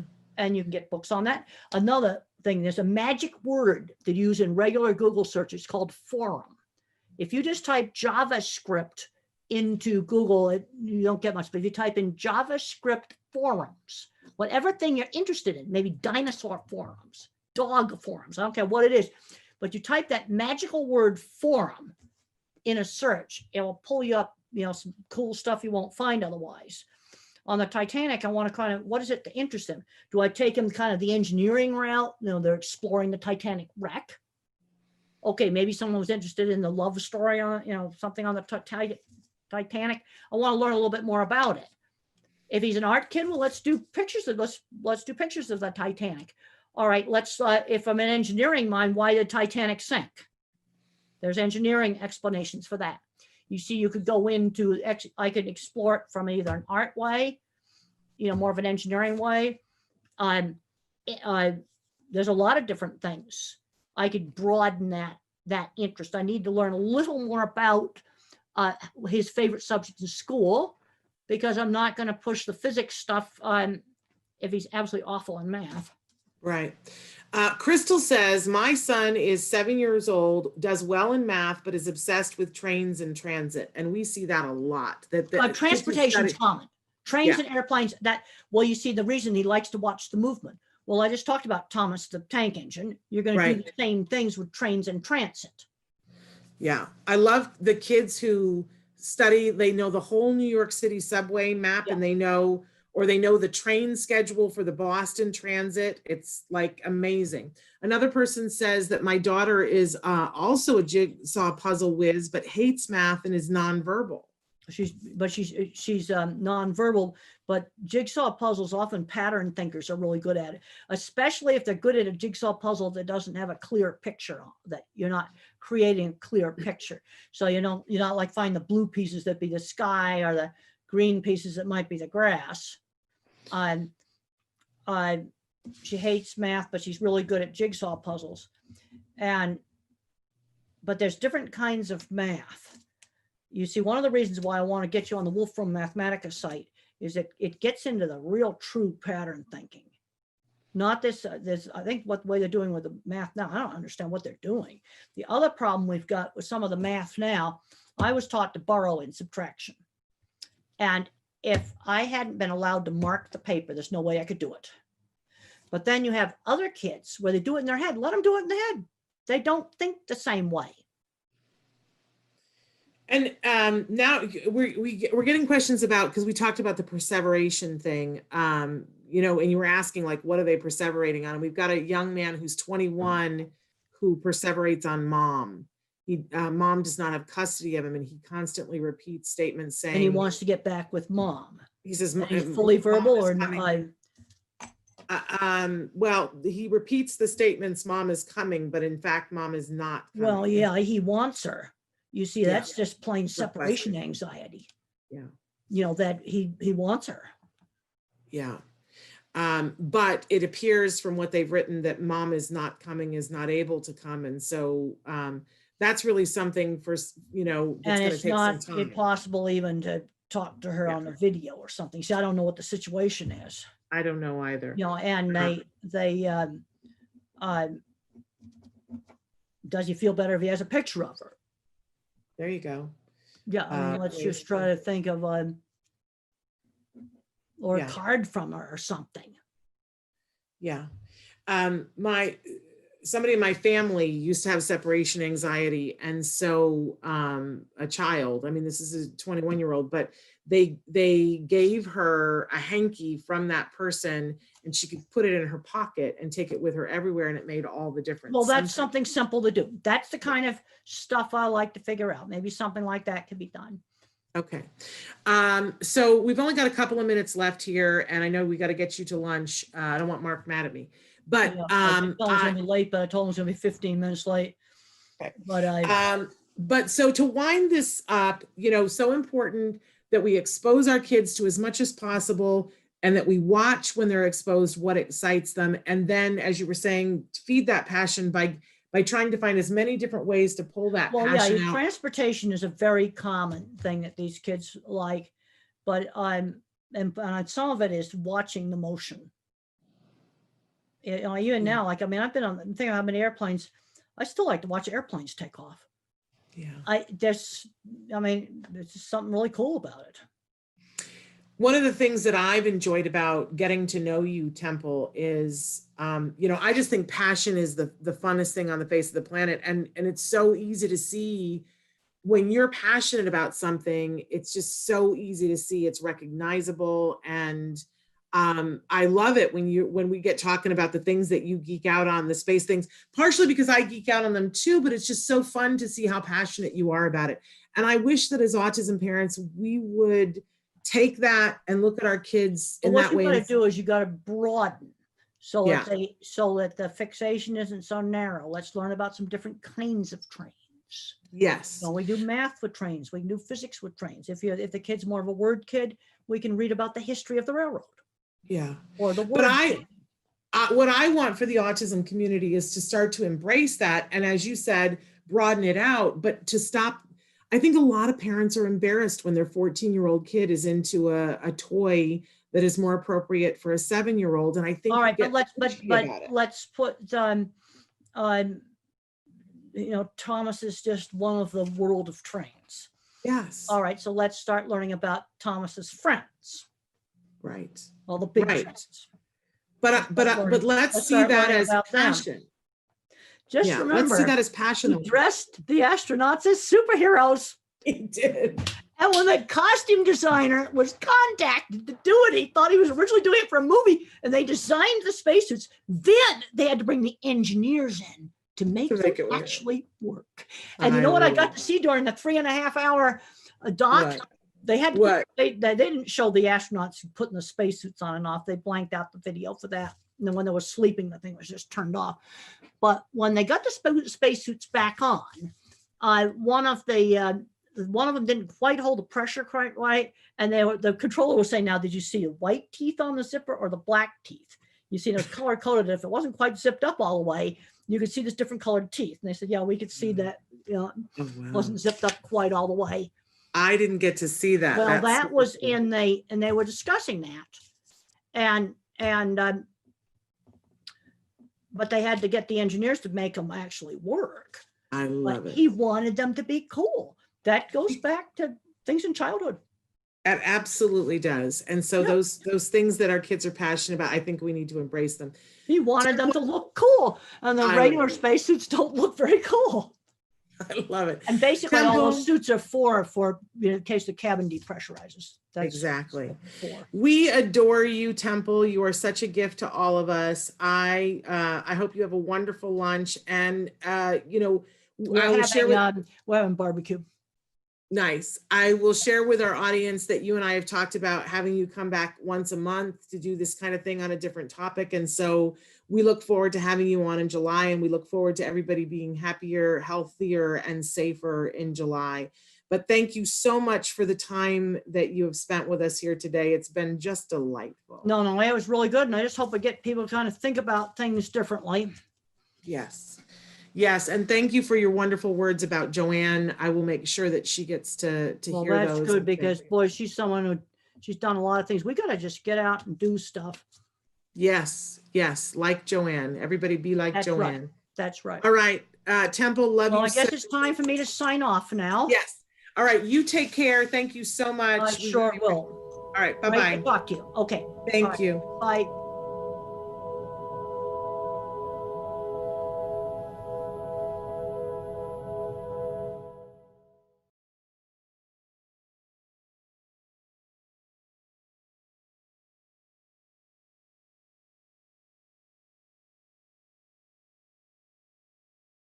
The advice and opinions expressed by the host of Autism Live and her guests are meant solely as suggestion and should not be in any way construed as child-specific advice. The Center for Autism and Related Disorders advises working with a board-certified behavior analyst who has experience with autism before starting any intensive behavioral intervention. Any choices you make in determining your child's treatment are completely at your own discretion.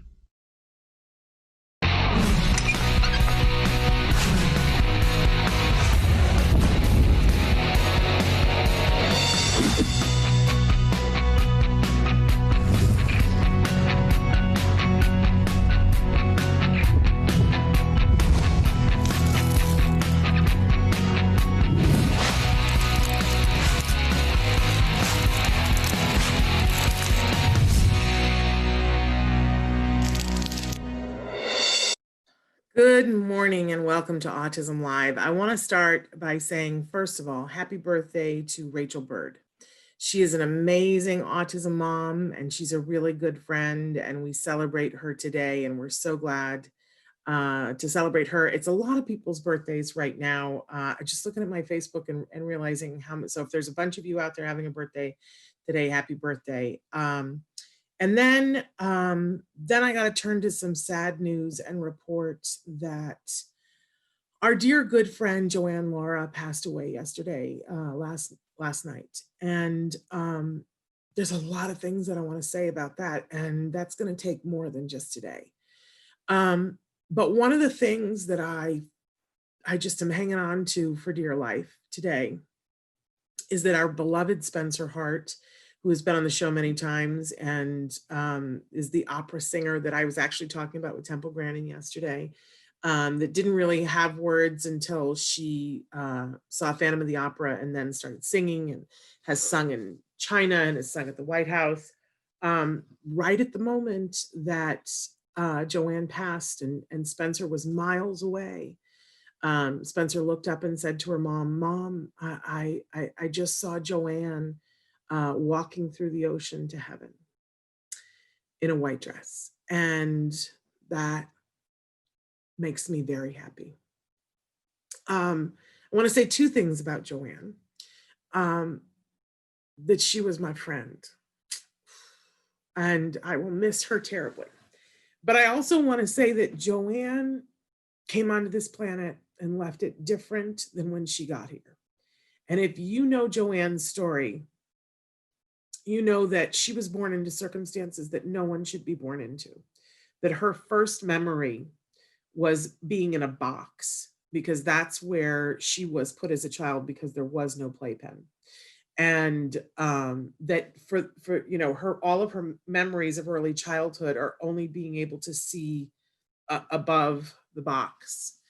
But a day came and social services came and took her and many of her siblings, and she went into foster care, and she was adopted, and the people who adopted her put her in dance classes.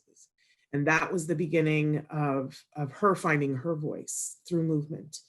And Joanne was a professional dancer for many, many years and led a very exciting life and hung around with people like Sean Penn and Madonna and had stories to tell. You know what I'm saying? But when things were getting to the point, because, as a dancer, your time as a dancer, a professional dancer anyway, can be, very short because of injuries and things like that. And at the point when she was having to look for what was going to be her next act, she was substitute teaching, and she went into a special ed classroom, and it changed everything for her and for the world, because she fell in love. And she devoted the rest of her life to helping those other people that she said to me are often overlooked. And she said, that was me.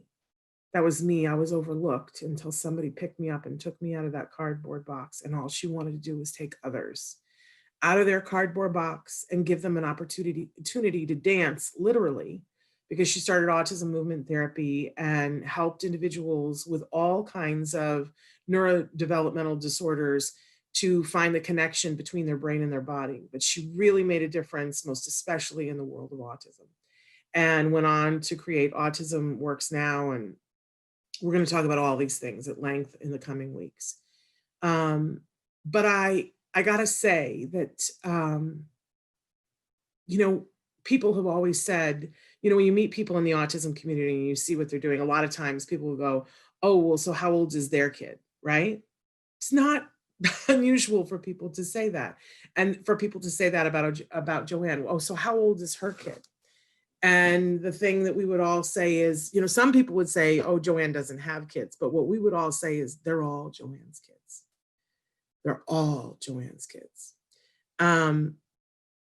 And, people say things around death that are sometimes insensitive or stupid or inappropriate. And one poor person the other day said something that was, less than what we would want somebody to say. They made a comment, I'm sure, not realizing and meaning to be innocuous and whatever, but they made a comment about how they would like to have something to remember her by, an object, something of hers. And, I was incensed and offended and fatoots, because I find it easier to be angry than to be in sorrow. Let's just be honest, right? But what I wanted to say to the person is, if that's how you feel in this moment, I feel sorry for you because you missed it. This woman did so much that there is to remember her by that cannot be put into an object. If that's how you feel right now, let me just say, there were 3 dogs and 5 cats and 1,000 and probably 2,000 children and young people to remember her by. Adopt one of those in whatever way that you can. And so I want to say to you, if you feel the loss that I feel, or if you feel the respect that I feel for Joanne, make a donation. She had 2 amazing organizations, and on their websites, they're taking donations. I'm sure we're going to start a GoFundMe at some point, but make a donation to Autism Movement Therapy, make a donation to Autism Works Now. There is still 1 dog left to be adopted. I have taken one of the dogs. He is here in the room with me. I would pick him up and show him to you, but he was an adopted dog, and she adopted him with 2 back broken legs. And so he doesn't love to be picked up. So I'm not going to show, but he's the cutest thing ever. But I hope that, honor her in that way. Remember her through the work. That's what she always said to us. Remember me through my work. And I hope that sometime today, I'm feeling it, right? But we're going to do the show because that's what Joanne would want, because you got to do the work. But as the theme song played, and a lot of times, always before you couldn't see me in the studio, but I would be dancing to the theme song. And then with this Zoom way that we're doing it, it was like, oh, why not let you guys watch what I do before? And I wasn't feeling it this morning, and it started and I wasn't doing it. And I was like, who am I? Joanne would have wanted me to dance. I hope you'll find some time today, put on a song and dance with abandon, because nothing would have made Joanne Lara happier. And so we trudge on. We'll keep talking about Joanne. We'll keep lifting up her work and keep her legacy moving forward. But we're going to do the show because autism continues on, and she would have been the first person to say that. So we're excited today that, it's Wednesday. And on Wednesday, whenever we can, we have Dr. Doreen Grandpichet. We do not have her today, but I am excited to tell you that we have Evelyn Kung joining us today, and she is going to answer questions that you guys write in, and that we should be answering them in a general nature. I want to remind you that you can be writing in questions right now. We're really looking forward to hearing from you this morning. If you watch the show, I love it when it's interactive, and I need you today. I need you today to be here with me and be interactive, right? Together, si se puede, right? We do this together. So be with me today. So write in your questions, and you can write them in a lot of different ways. We're live on autism-live.com. We're on Facebook. We're on YouTube. We're on Periscope and Twitter. And later on, we will be on iTunes and iHeartRadio and Deezer and Spotify. But always on autism-live.com, and I've got that open up here.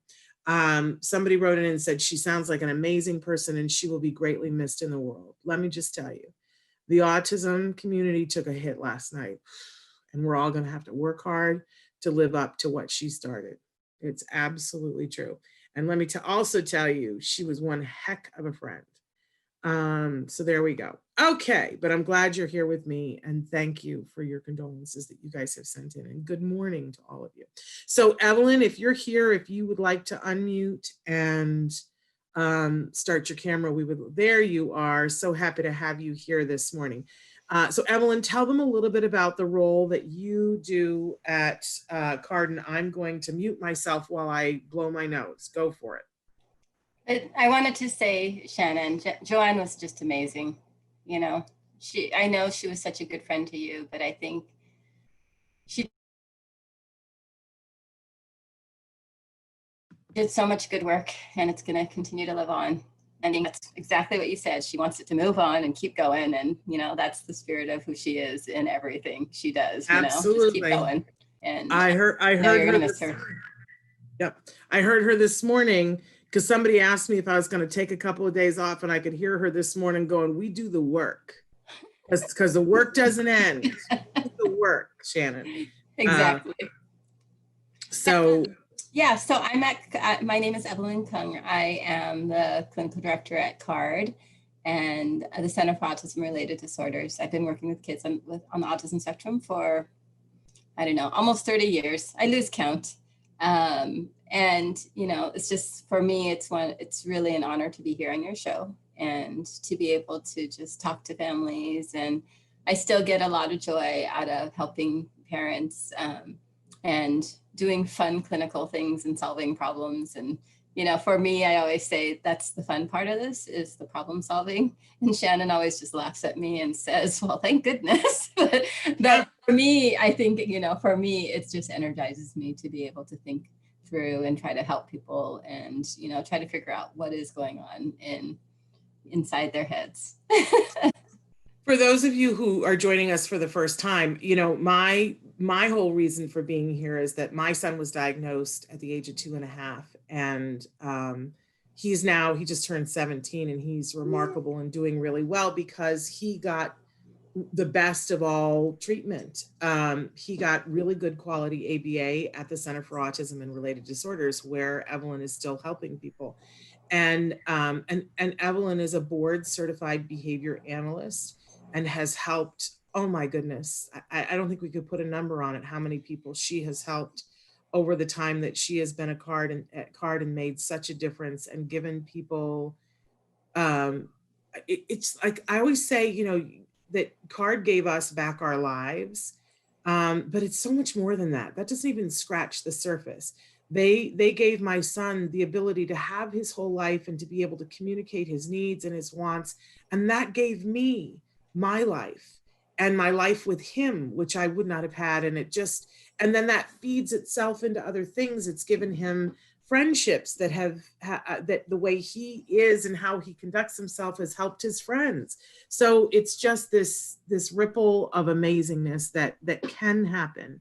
And that's one of the reasons why we're here, to talk and help families to figure out what is right for them. I do want to say that, because it's not one size fits all, let's say that.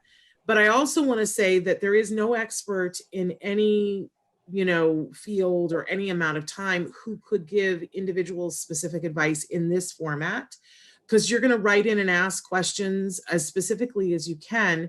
And Evelyn's going to help you with information that she has based on her experience, but it really is to help you to go back to the expert who has eyes on the situation and to help you to get further faster. It can't be individual specific advice. But I will say, Evelyn, somebody's already written in and said, ma'am, there are so many teaching methods to teach autism, which is the best and authentic. And I think that's a great place for us to start today. Yeah, it's such a good place, because autism is actually, it's not new, but the increase is new. And with the increase, like when I started in the autism field, there was only one curriculum out there for autism. And it was the one that everybody went to, not because it was the best, but because that's what was available. And since that time, and unfortunately, due to the increase, unfortunately, there was an increase in autism, but fortunately with that increase, that means more people had to pay attention and more people had to look and see what works. Right now, the only research-backed intervention method that is effective is ABA. Okay, that's the only one that has many, many studies on it now and shows that with early intensive treatment, that the more hours there are, the more repetition there is, the more likely the child with autism is going to be able to learn all that he can learn. And that is the important part, is that, you know, the kids with autism or adults with autism, they all just don't learn the typical way. And that's the main thing, but they all can learn. It's that which way is going to work for this child, you know, this person. And so really I would start in the ABA field. And once you're in the ABA field, ABA is like an umbrella. And under the umbrella of ABA, there's many, many forms of teaching.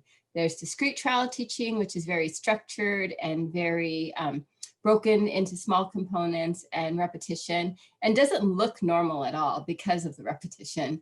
But sometimes it's the breakthrough way of finally getting the kids' attention to realize in all the repetition that, oh, this is what you want me to do.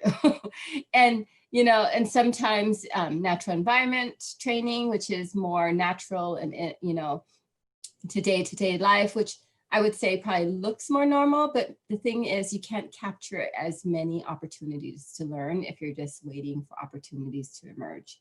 So that intensity is harder to replicate in that natural environment way. And then it goes on to all these other different types of teaching under ABA too. And what I would say is most people start with discrete trial training, and then they slowly break into working on, well, this part works for my child, this doesn't. Well, now I'm going to move one, maybe I can learn one type of, you know, learning like play into more of the natural environment, because that is more, there's more opportunities to play and learn. And maybe there's another, maybe language needs to stay in this other form. But I'd say really talk to your ABA provider and to make sure. One of the things is you do what the child needs, you know, and if the child is not learning, you're going to switch it up a little bit and figure out what's out there. And there's enough under the ABA umbrella that you can switch and try different methods of interventions. And really, you know, you're going to push your ABA provider to say, I don't think this is really working. This part is working in this area, but not for this other one. You're going to be asking them to try another way, because you never know, you know, and you know, every child is different, and the whole purpose is to make the ABA individualized to your child. And don't be, you know, closed-minded, listen and figure out. Sometimes we like to do what we know. Don't let that be the limit to you. You know, I talk to families all the time, and, you know, sure, something worked for maybe the first year, but now they're in the second year and your child knows more, is more aware, and maybe there's a different way to do it now. And it doesn't have to be all or none. It can be a little bit this, a little bit of that. It can move slowly from one area to another. You know, I talked to a family yesterday. I have I think he's 24. And, you know, she's like, well, we've always done it this way. And I said, but, you know, from what you're telling me, it's intruding on your life. And it's intruding on his life. So maybe during that period of time in his day, you aren't doing that, because that's not what works. And just like a light bulb went off in her head. And she said, you know what? It's true. My frustration is I'm trying to do two different things at the same time with him. And it's a vocational part of him. And I said, there's a time to learn and a time to just do. And if the child already has learned how to do something, and maybe now it's time to work, you just, you know, that's that time. So I would say that, you know, really, go to your ABA provider and say, hey, you know, really honestly look at what your child is doing, no matter what the age, and see like what part is still very effective and what part probably maybe is not moving as fast as you'd like. So maybe you do want to try another way. But you also have to lean into the judgment of your behavior analyst too, because they might have a reason for staying in a certain, sometimes we stay in a certain area longer than it looks like it should be, but a lot of times there's something else that you're seeking in that, you know, in that place. Maybe you're seeking to see some type of generalization that the child's learned how to take this information out to the world. Or maybe sometimes it's just through the data collected by your behavior analyst, they know that if they keep something in for a month in this very formal way, that it doesn't go away then. that it just gets embedded into the thought. And then after a month of where you know that if you leave that way of doing it, it won't get lost. Yeah. You know, so there's a reason and a way, but don't get stuck, but ask lots of questions. It's your right as a parent to keep asking about, like, is this working or is it not working?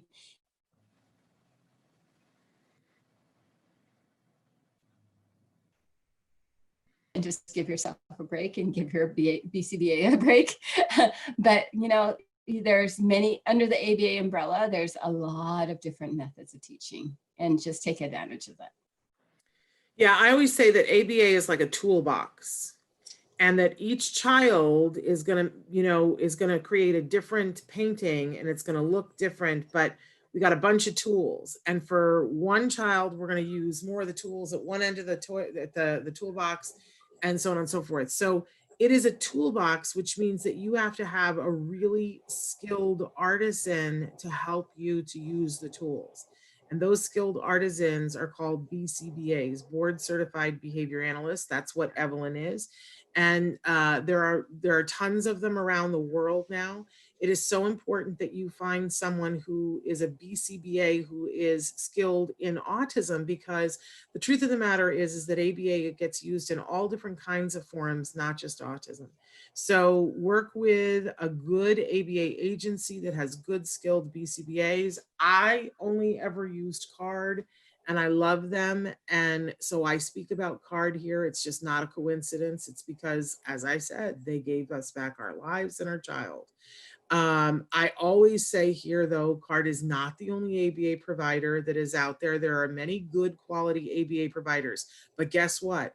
There are many more that are not good quality ABA providers. So please be careful that you are using a good quality ABA provider and that you are working collaboratively with them. You can even come to CARD where, you know, they're doing the top level ABA, and if you don't work with them, you are not, statistically, you are not going to have the results that you want to have. So make sure that you work collaboratively with your ABA provider and be willing to do the things and the amount of ABA that they are asking you to do. You know, there's been a lot of research, and some of it done at CARD, and they have found that, you know, we all want the same thing, right? We want for all of us to make the most progress that we can, and for our kids to make the most progress. So what's the recipe? And what they found is that there are 3 indicators of the kids who make the most success, right? Because every kid is different, and some kids have more than just autism. They have other diagnoses as well. But across the board, the kids who do better are kids who get the most opportunity, which means they get the most hours or their full prescription that we talk about here. They have a good, strong, experienced BCBA somewhere on their case, either their direct supervisor or supervising their supervisor, right? And at CARD, you automatically have that. And then the third thing is parent participation, that the parents learn what the therapists are doing. That's the hardest part, right? Well, I think that the first one and the last one are the hardest part, but here's the good news. We're in control of that as parents. If you want to make sure that your kid is making the most progress, do those things, participate, and give them the opportunity, give them the hours. But when people do that, all of the kids make progress. They end up in different places, but they all make progress. Tell me if I'm telling anything untrue, Evelyn. Nope, I always tell people, the parents, when they come in, because parents always want to know, like, how much progress is my child going to make? And I always say, I can't tell you how much, but they all make progress. Yep. You know? Yep. And the more you do those, I loved when Jem went to go to high school, my son, we went to the open house, and the one English teacher who's just awesome. She's just incredible. And she said to the kids, look, you're going to hear a lot of things today, but here are the three things you got to do on a regular basis. And if you do these 3 things, in 4 years, you're going to graduate with a high school degree, and you'll have done fine, and you'll have learned a lot. You have to come.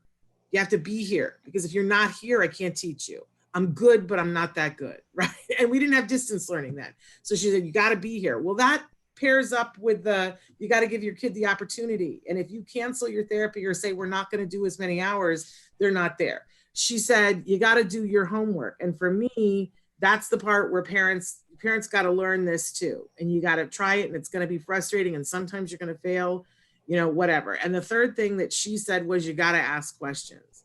And I think that's the part that keys into the BCBAs. You got to work collaboratively with your team.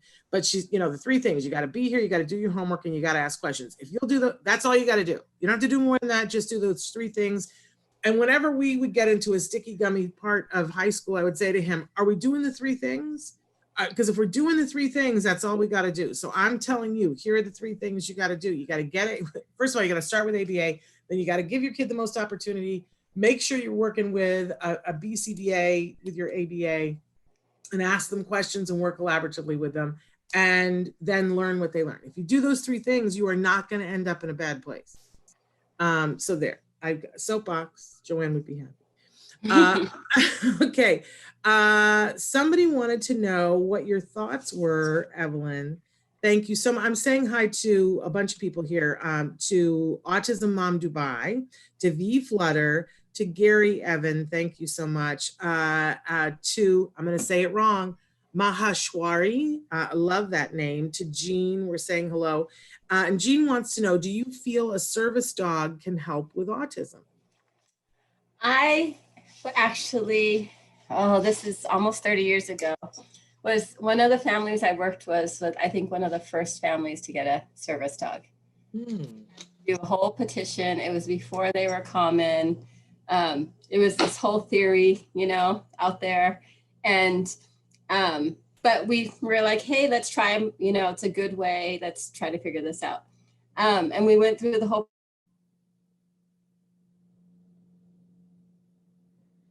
process of getting one, training the child to actually be okay with the dog near them, and this the whole process. And I think I thought it was a really great process, because one of the things that a service dog does is it keeps your child safe. So if your child starts to dart, it's going to run in front of the child. It might make the child fall. It tries not to, but if the child's going pretty fast, it might make them fall, but at least they're not going to run into the street. You know, like it's just like the protection that the dog builds around the child is amazing. The child goes reach, you know, for something that they're not supposed to, and the dog will just kind of gently push their way through. And, you know, yes, do not go towards the knives. Like, it's not a toy. So I think like on that end, it's so wonderful. But I love the way a lot of times families will come in and be very disturbed because they say that their child doesn't know how to interact with their pets that are in the home. And that process builds too through a service dog is, you know, a lot of times it's kind of a great cause and effect toy. If I poke at the dog barks. And so at the beginning, there's a certain time of learning where I just feel bad for the pets sometimes in the homes, because they do take some, you know, they take some of, you know, just the behaviors that come from the kid. But once you get past that and you teach them some good ways to interact with the dog, and the service dog is trained to protect this child, I've seen some great relationships between the service dog and the kids, you know. They really do protect them. I don't know how much they teach them in terms of like communication or anything like that, but just the interaction that they have is just a nice relationship between the dog, you know, and the child. And just they build their own relationship where they're together. You see just the way that the kids start to care for the animal too. And I think anytime we can build any kind of empathy and kind of relationship building for individuals with autism, it's going to be a good thing. You know? I gotta say too, I know a bunch of adults that are on the autism spectrum that in the last 4 years have gotten support dogs and companion dogs, and there is a difference between the two. And maybe we should have somebody on to talk about that. But they are telling me that the emotional support and the sensory support and the anxiety support is amazing. So we recently, I don't know if you guys watched that show that's on Freeform, that it's called Everything's Gonna Be Okay. Amazing show. And it has a bunch of adults that are on the autism spectrum that are playing teenagers. I think some of them are actually teenagers, but most of them are at least 18 years old. And one of the characters on the show they hired the actress and she came to the audition with her support dog. So they hired the support dog too. And he's on the show. And she has a twin sister who's also on the spectrum. And she also has a support dog. We had them both on the show to talk about, they have an organization called Autism, AURtism. But they're amazing. And they talked about how great their dogs are, and their dogs are very different and give them very different things because even though they're identical twins, they're very different. And their symptoms and the way autism manifests itself in both of them is very different. And so their support dogs are very different. But anyway, I have been really amazed to see all these adults and the things that we'll have Alex Plank back on, because Alex for years went without a dog, and then he just got Max probably a little over a year now. We'll have him on and you'll meet Max. Max is incredible. But there are a lot of things that those dogs can do, which is pretty awesome. I started to say pretty autism because it is too. Okay, somebody wrote and said that they were writing to us from Pakistan. Welcome. That's super awesome. And they said to you, Evelyn, ma'am, you are amazing. So that's really nice. Okay, another question here. My nonverbal son is 17 years old and he is too compliant. For example, he will not fix a drink without coming to me and gesturing, can I have? So and I think she's written here some more, but what do you suggest for her so that he become more autonomous? I would say that it's not that he's too compliant. He's just found one way to do it, and this is what he does. And it works. Yeah, and it works, and you're really reliable. Mom and dad are, like, it's amazing. If I go to parents and ask them for something, they always give it to me. So, or some other version. So it works, and we're going to do it that way. So I would say it's not so much the compliance, but, it's more of that ASD part of where, you find a routine, it works, you do it, you get, and you're reinforced for it and it works. But what you really want to work on is you want to work on some just like independence, probably, because in some ways it is a prompt dependent behavior. And so the focus of your program, or, whoever is helping you with your programming, should be on getting him to generalize the skills so that he can get it on his own. Okay, so that this isn't going to happen, and you have to take yourself out of the equation. So it might be a step-by-step process. It might be where you're going to transfer you're the stimulus to get, because he's coming to you for this situation. You might have to transfer it to, if he reads, a note card that just says, a drink, and I'll go to the drink, and that means I go straight to the refrigerator. Mm-hmm. And so I'm sorry, you froze a little bit. Are you still, you're talking. Sorry, so, you froze a little bit and I talked over you. I apologize. No problem. But there's a method of transferring it from you to an object. And it might be that you're gonna put the drink out to a more convenient place, so that when he comes to you, you might just have to look at it, and then he just grabs it himself, and then he's actually reinforced. And then you slowly move the drink back to the original origin of where it's located. There's many different ways to do it, but it's basically you're transferring the control so that eventually he goes on his own.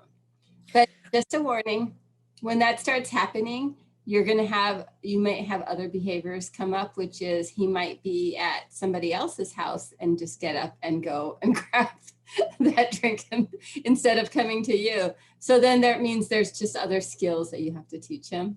Yeah. You're at home, it's not a problem, just go on your own. But maybe if he's somewhere else, that he still needs to keep that behavior of asking, or demanding for that drink. A lot of times we see this with toileting. At home, the kids can go, anytime they want. But once, if they're out in the community, they don't know how to ask to go. And then hopefully not, but an accident occurs, or maybe, the kids manning to go home, because that's the only place they know they can just go on their own. So there's just a lot of other skills that you have to teach them when you start teaching them to be more independent and to be able to access items on their own. But I think that that's something great that you've noticed, and you should continue All the skills that we teach the kids, we always say, yeah, parents, we're teaching them, but you make them harder, you grow them, and the skills become more complex. And with that, they do get more independence too. So that's great that you've recognized it. Wonderful. Jean said, sorry for your loss. And thank you so much, Jean. That means so much to me. Somebody else wants to know, because I talked about my son at the beginning, they wanted to know, did we do biomedical? And I want to be abundantly clear that we did do biomedical. I remember a time when our fabulous Bonnie Yates that we have here on the show, shortly after my son was diagnosed, and while we were still figuring out what we were going to do, she was holding an event. Bonnie held an event where she invited 10 parents of kids, and I'm going to use the word, and everybody's going to take a deep breath, because there's a word that gets used in the autism community, and some people love it and some people are offended, but she called it a recovery panel. And it was 10 parents of 10 kids who had recovered. And these were kids that were at college or, were working a job or whatever.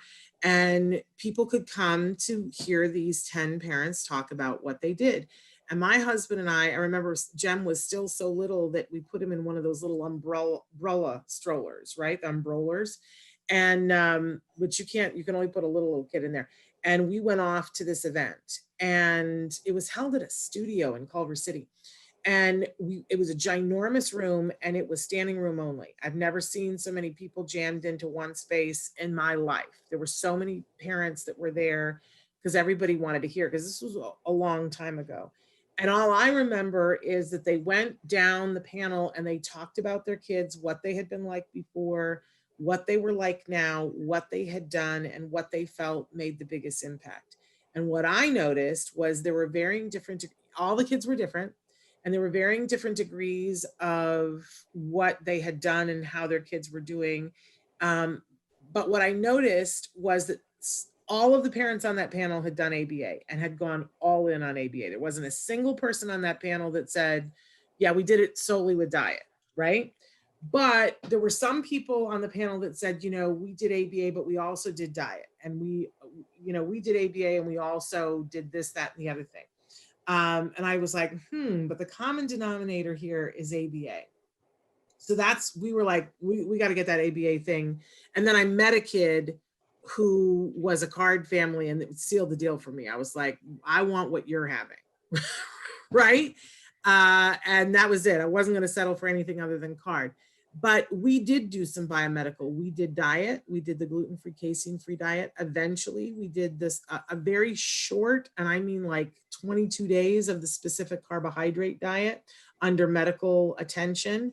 We did 2 runs of a yeast protocol with a nystatin, which I thought was amazing. And we did all of these things separate from each other. I make biomedical people crazy because if we add one supplement, and I take data on it for 30 days and go, do I see a difference? Do I see something that's better? Because he had reactions to things.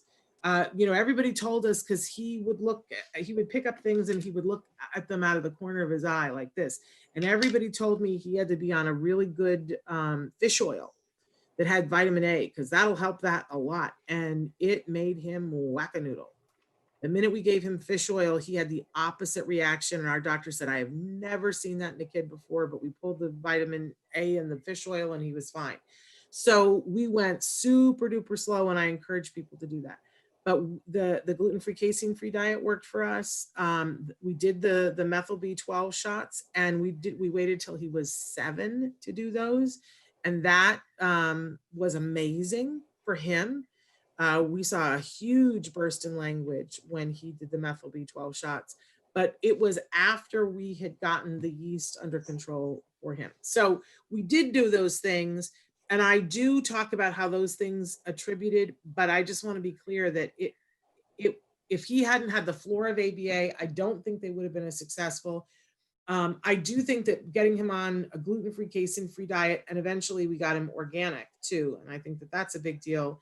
I think that set him up for success with ABA, but without the ABA, we wouldn't be where we are. And we are someplace absolutely fabulous. And if you want more information about biomedical, I always send people to TACA, TACAnow.org, which is the Autism Community in Action, TACAnow.org, and check out, they have all kinds of help and support for their parents. It's all parent run, and they can help you with any biomedical question you have. And it's always different per kid. There's also the MedMaps, MAPS doctors that are the doctors who can help with that. It's very specific. Please be careful. Helen says, I was diagnosed at age 35. It was relief, always felt different. Nephew, 10 years, big interest in space. I saw him do his schoolwork, and I am so proud of him. I love that, Helen. Carolyn says, how can I help my son without teaching him to change himself in the following situation? But do I have that? Did you send that to me? Oh, okay, here we go.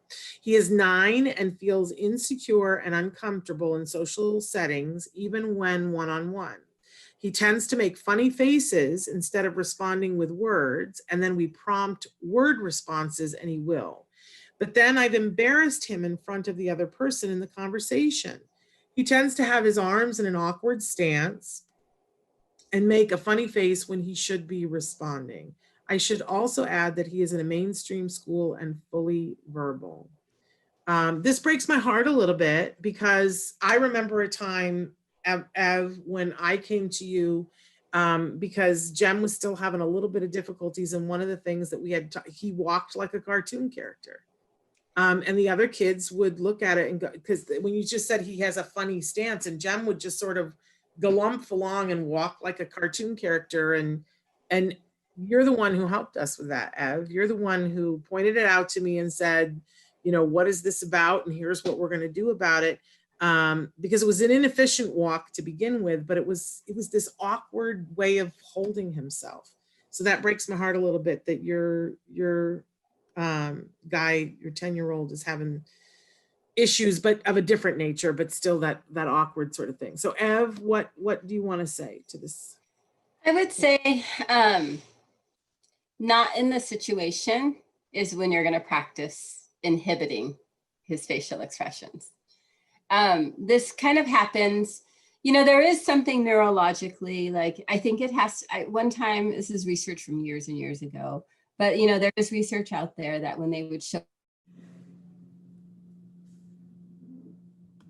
faces of people to, sometimes it would, you know, faces would show up in the motor area, faces would show up in the vision area, it'd show up in the emotion, like just, it was random places versus there is a really specific area that faces show up for, you know, neurotypical individuals.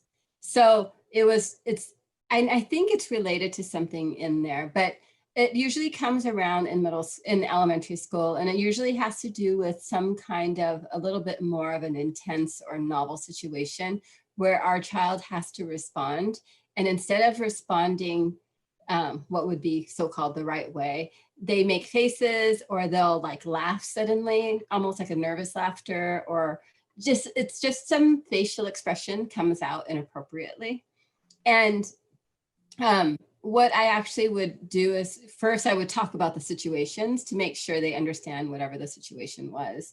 And a lot of times it would come in situations like with a dog dying or a pet dying, and a kid's talking about it, and then our kid laughs. And then all the other kids get mad at our kid in the classroom. And so we talk to make sure they understand what, you know, whatever the situation is. But more than anything, we tell them, you know, in those situations, people will read your face. And when they read your face, it's the same thing as shouting words. And I've had 9-year-old boys tell me that I'm lying to them when I tell them facial expressions mean more than the words coming out of their mouth. I've had lots of ASD boys tell me, you know, I think you're wrong. But it's important that he understand that his face does communicate a lot, especially since he is verbal. And facial expressions actually mean more than vocal words a lot of times in all our social interaction. So this is one area that I think that there's a lot of practice that needs to happen. And people don't spend a lot of time focusing on it. But those nonverbal cues that we give to people are an issue for so many people. So I always say at home, you kind of have to practice, like make your face. You don't even have to make it into another emotion. You can just make it blank. and it takes that, you know, it's an executive function skill to be able to control your face and saying it. And we've all had those experiences. Like I actually had an ASD boy who I had seen when he was 10. And when he came back when he was 20, his mom called me and said, "Can you come help him?" And I said, "I haven't seen him in 10 years. Like, what do you, like, I think there's probably somebody else." She's like, no. He broke up with his girlfriend and he's kind of a mess. And I said, "Well, that's actually normal." And she's like, "Just come talk to him." So I went and talked to him, and there wasn't really much to do. He was just a normal, you know, breakup.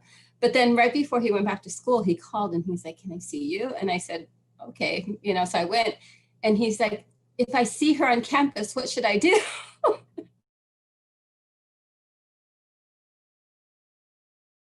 What intrusive means, you know, just you can say hi, you can be polite. And then suddenly I was just like, "You have to watch your face." And he was like, "Well, what does that mean?" And I told him, he's like, "I don't know if I could do that." So we actually practiced. Like I was bringing up situations, and it was fun. I mean, we started funny where like I brought up a food that he hated, and I was like, "I'm going to make you eat this." And you know, "What does your face say?" And he was like horrified. I said, "Now let's practice. I'm going to say this. I'm going to make you eat this, and I might make you eat this because it's right here, but you need to show me, you know, what a blank expression is." And so we actually practiced a blank expression with something that wasn't as serious. And then we can't, you know, we slowly built up kind of the seriousness of, or the situations, so that he actually started to have some control over his faces. You know, and I've seen that in kids, like, you know, the expressions that this mom is talking about, I've seen it across many, many kids. And a lot of times it's practicing at home to not show it first. And the thing is, kids at his age, if he's verbal and he's understanding a lot, these kids are so smart. There's a whole group of kids that know when they don't know everything and they don't understand what's going on. And that's what makes them anxious and uncomfortable, and they don't know what to do. If you took a neurotypical kid, they'd have some of those behaviors, but they would usually channel that behavior into vocal language. They would ask questions so that they could get more information on what's happening, so that they would gain more control of the situation. They would be more interactive in terms of getting whatever information they need, or if they don't understand, they would excuse themselves from the situation. There's just all these things that they would do to not be put in that place where they feel uncomfortable. But because our kids, there's a lot of holes in their language, there's a lot of holes in their knowledge, especially cultural knowledge, where nobody actually teaches you what's cool or not cool. A lot of these kids just need some practice. So initially what I do is, just because I don't want our kid to be teased and everything, if that facial expression is something that is going to gather some kind of the attention of kids that you don't want, I'm like, okay, let's get rid of that first. So we actually practice, like, okay, how do you have like a blank expression or a neutral expression, so that actually goes away. And then along the way, that there's probably a lot of holes in pragmatic language and social language that's missing. You know, just the ability, if you look at kids who get anxiety, a lot of it is they lack control, and that's what builds the anxiety in them. And so many of our kids on the spectrum, when they start to get that anxiety in those upper grades, it's because they know they're missing something, but they don't know what they're missing. And so you need to get them to start asking questions, because that's how you're going to know how to teach him what he's not understanding. So be able to present really good questions. Like, in this situation, you do that. When we were with these people, you did this other thing. Like, why? Why did you not do what you told me to do last time? And those are the questions that will help you actually be able to teach them what they're missing.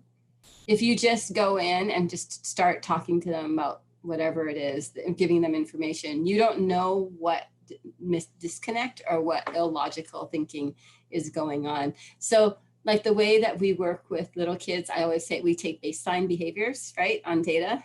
I always say for the older kids, before you start teaching them how to do something or what the rule is, you need to get a baseline understanding of what they're thinking.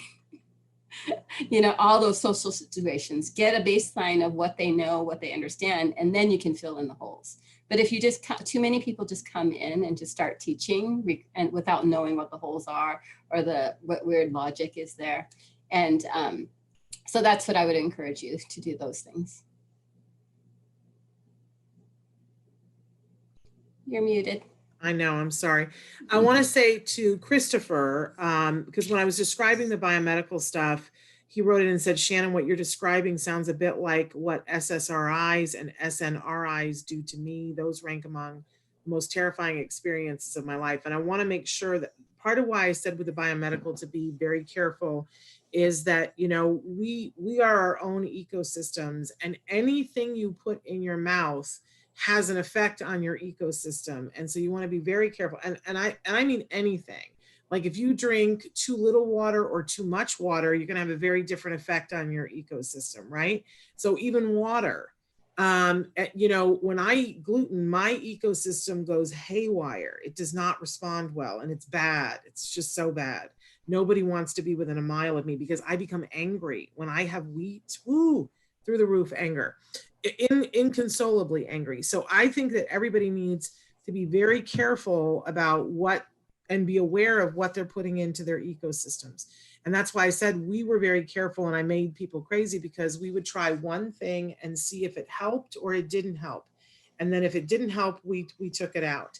You know, when we get into talking about SSRIs and SNRIs, because I was talking about supplements like vitamin A and fish oil, right? But even then, supplements are something that affects your ecosystem, and you still have to be careful.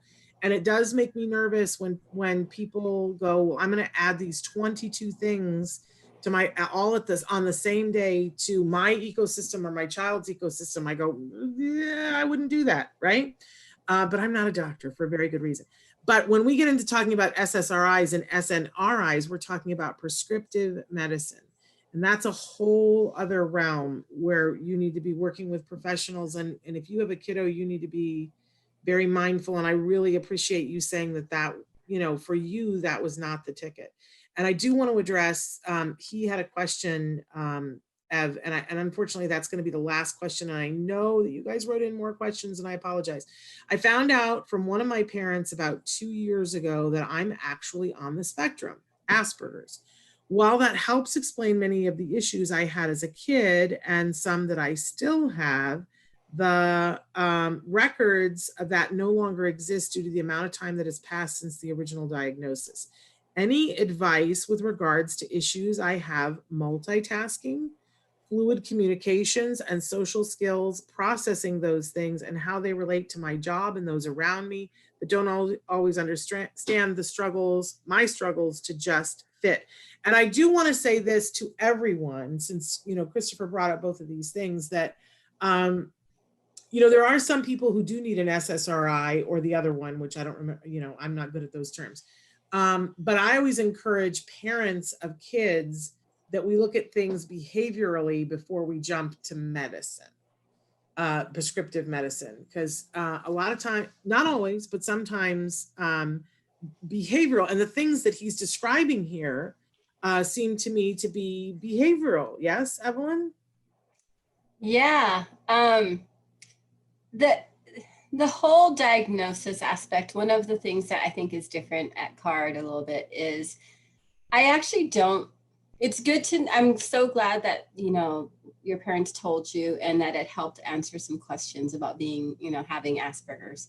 But what I always encourage all our families to do is it's up to the parents whether they're going to tell the child, but I go about it in the sense of there's a lesson we have in our skills curriculum called self-awareness.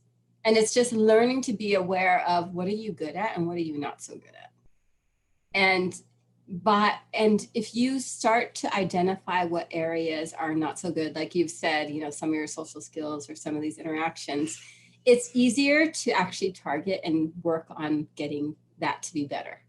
So you might not be marvelous at it, but let's say multitasking is really hard, and that's an executive function skill. And that part of your brain keeps going, they're saying till you're 25. So I don't know how old you are, but, you know, but you're working. So that means you are a very productive society, which is amazing. but there's something more that you're seeking, and there's some more skills. And a lot of people think that ABA is just for kids, but we actually have been seeing a lot of adults. And we've been working on, it's a different thing. I did an intake with a 43-year-old woman the other day, and we talked about like social interaction, and she doesn't really have a social place. But she has a lot of great interests. So what we're working hard with her on is how to find like people like more extracurricular areas where there's lots of people who have the interests that she has, who are probably,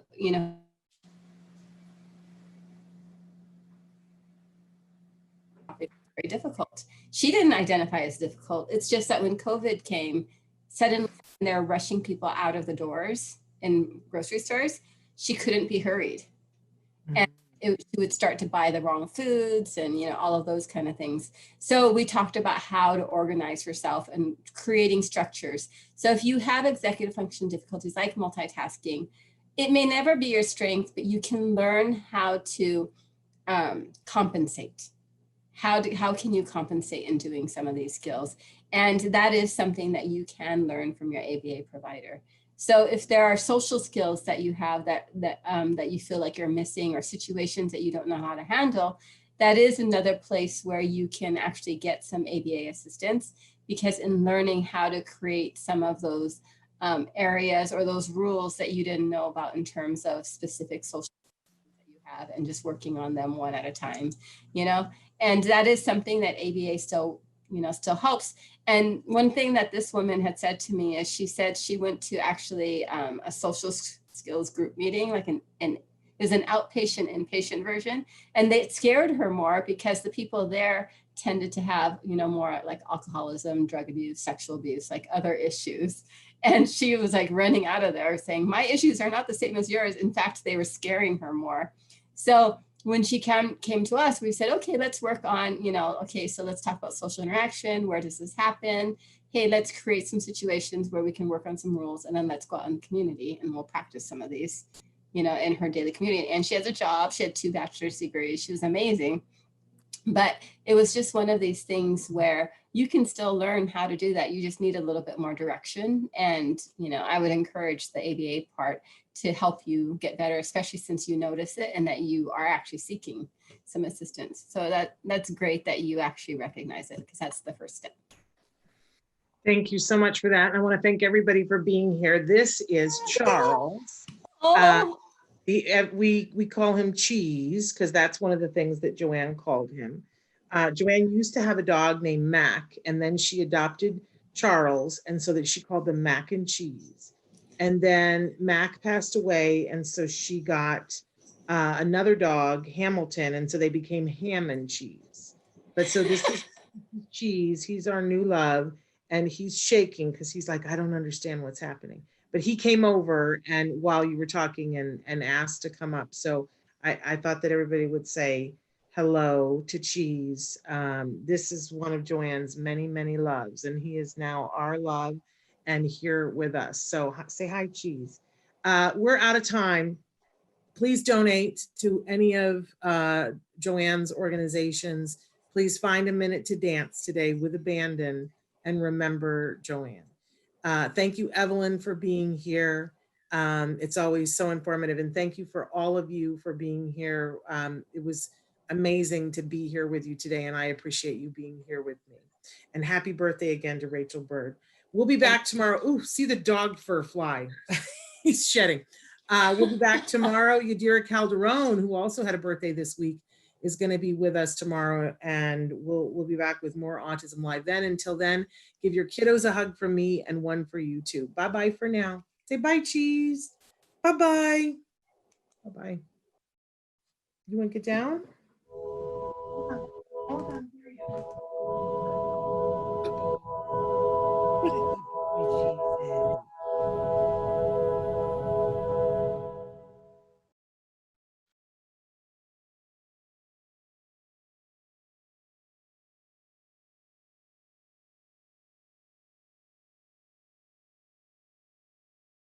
The advice and opinions expressed by the host of Autism Live and her guests are meant solely as suggestion and should not be in any way construed as child-specific advice. The Center for Autism and Related Disorders advises working with a board-certified behavior analyst who has experience with autism before starting any intensive behavioral intervention. Any choices you make in determining your child's treatment are completely at your own discretion.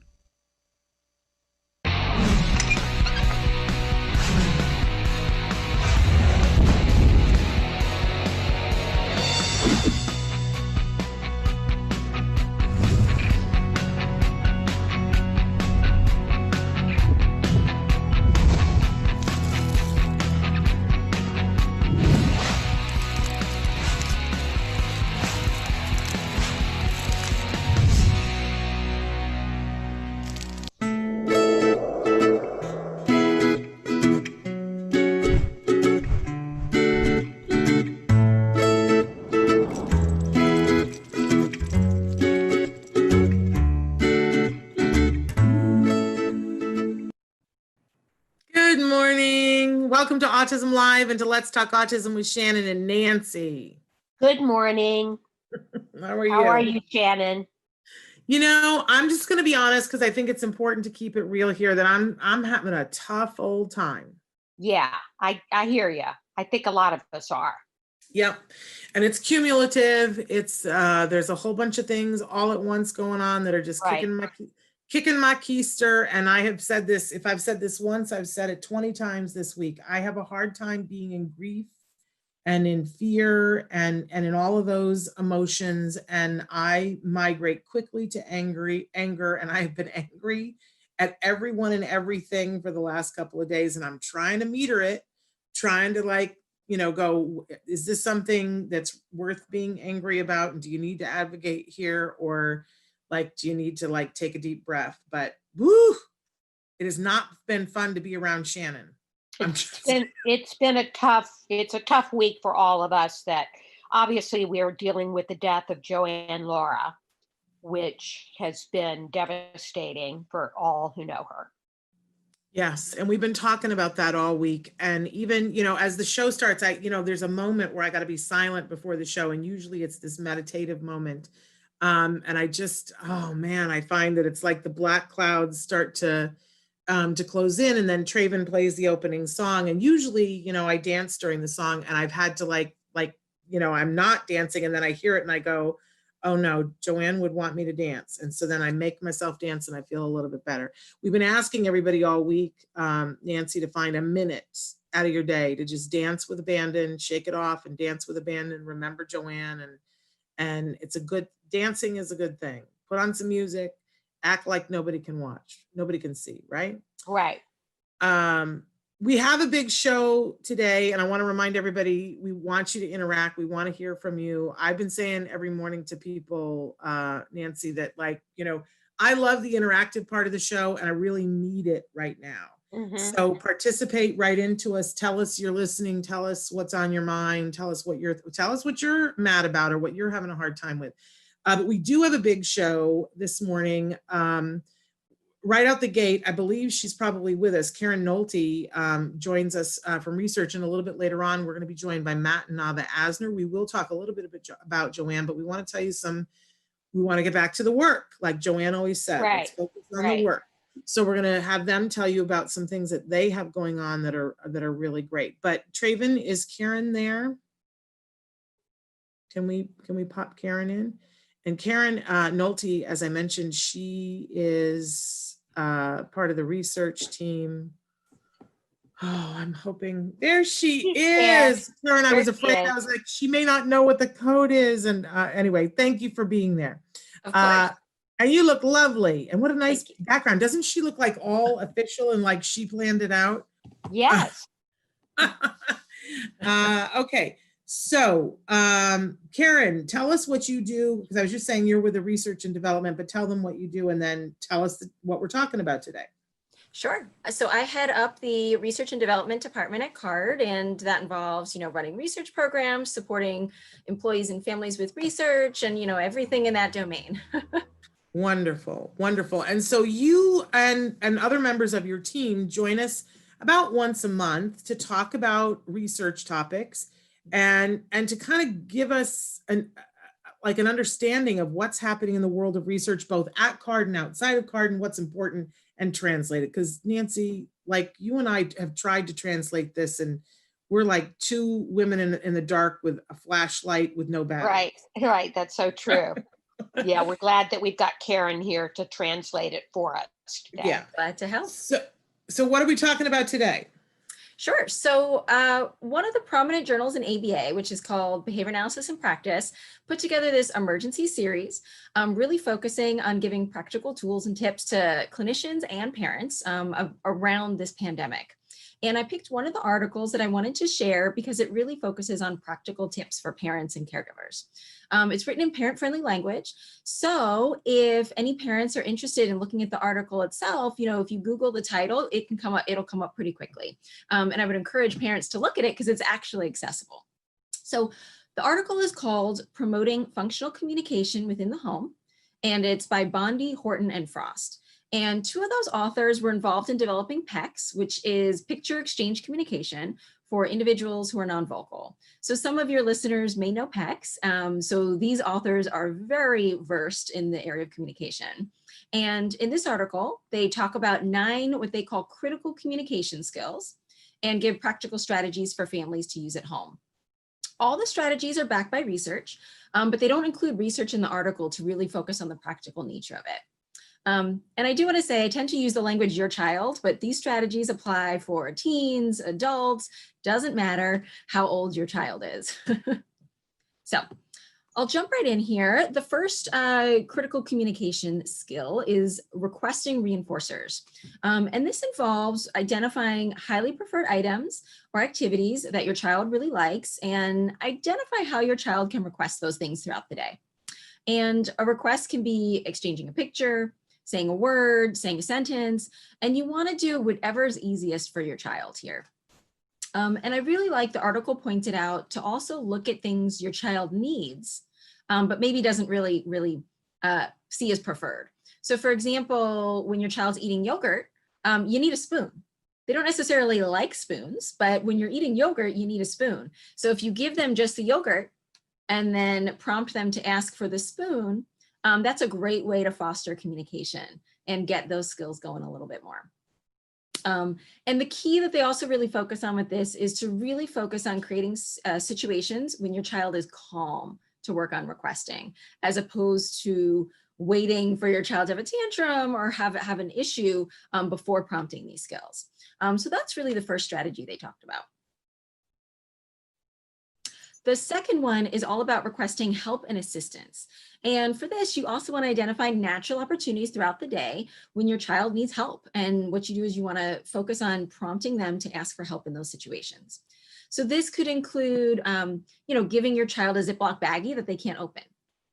Resist the urge to help them open it or help them do whatever these tasks are, and instead prompt them to ask for help.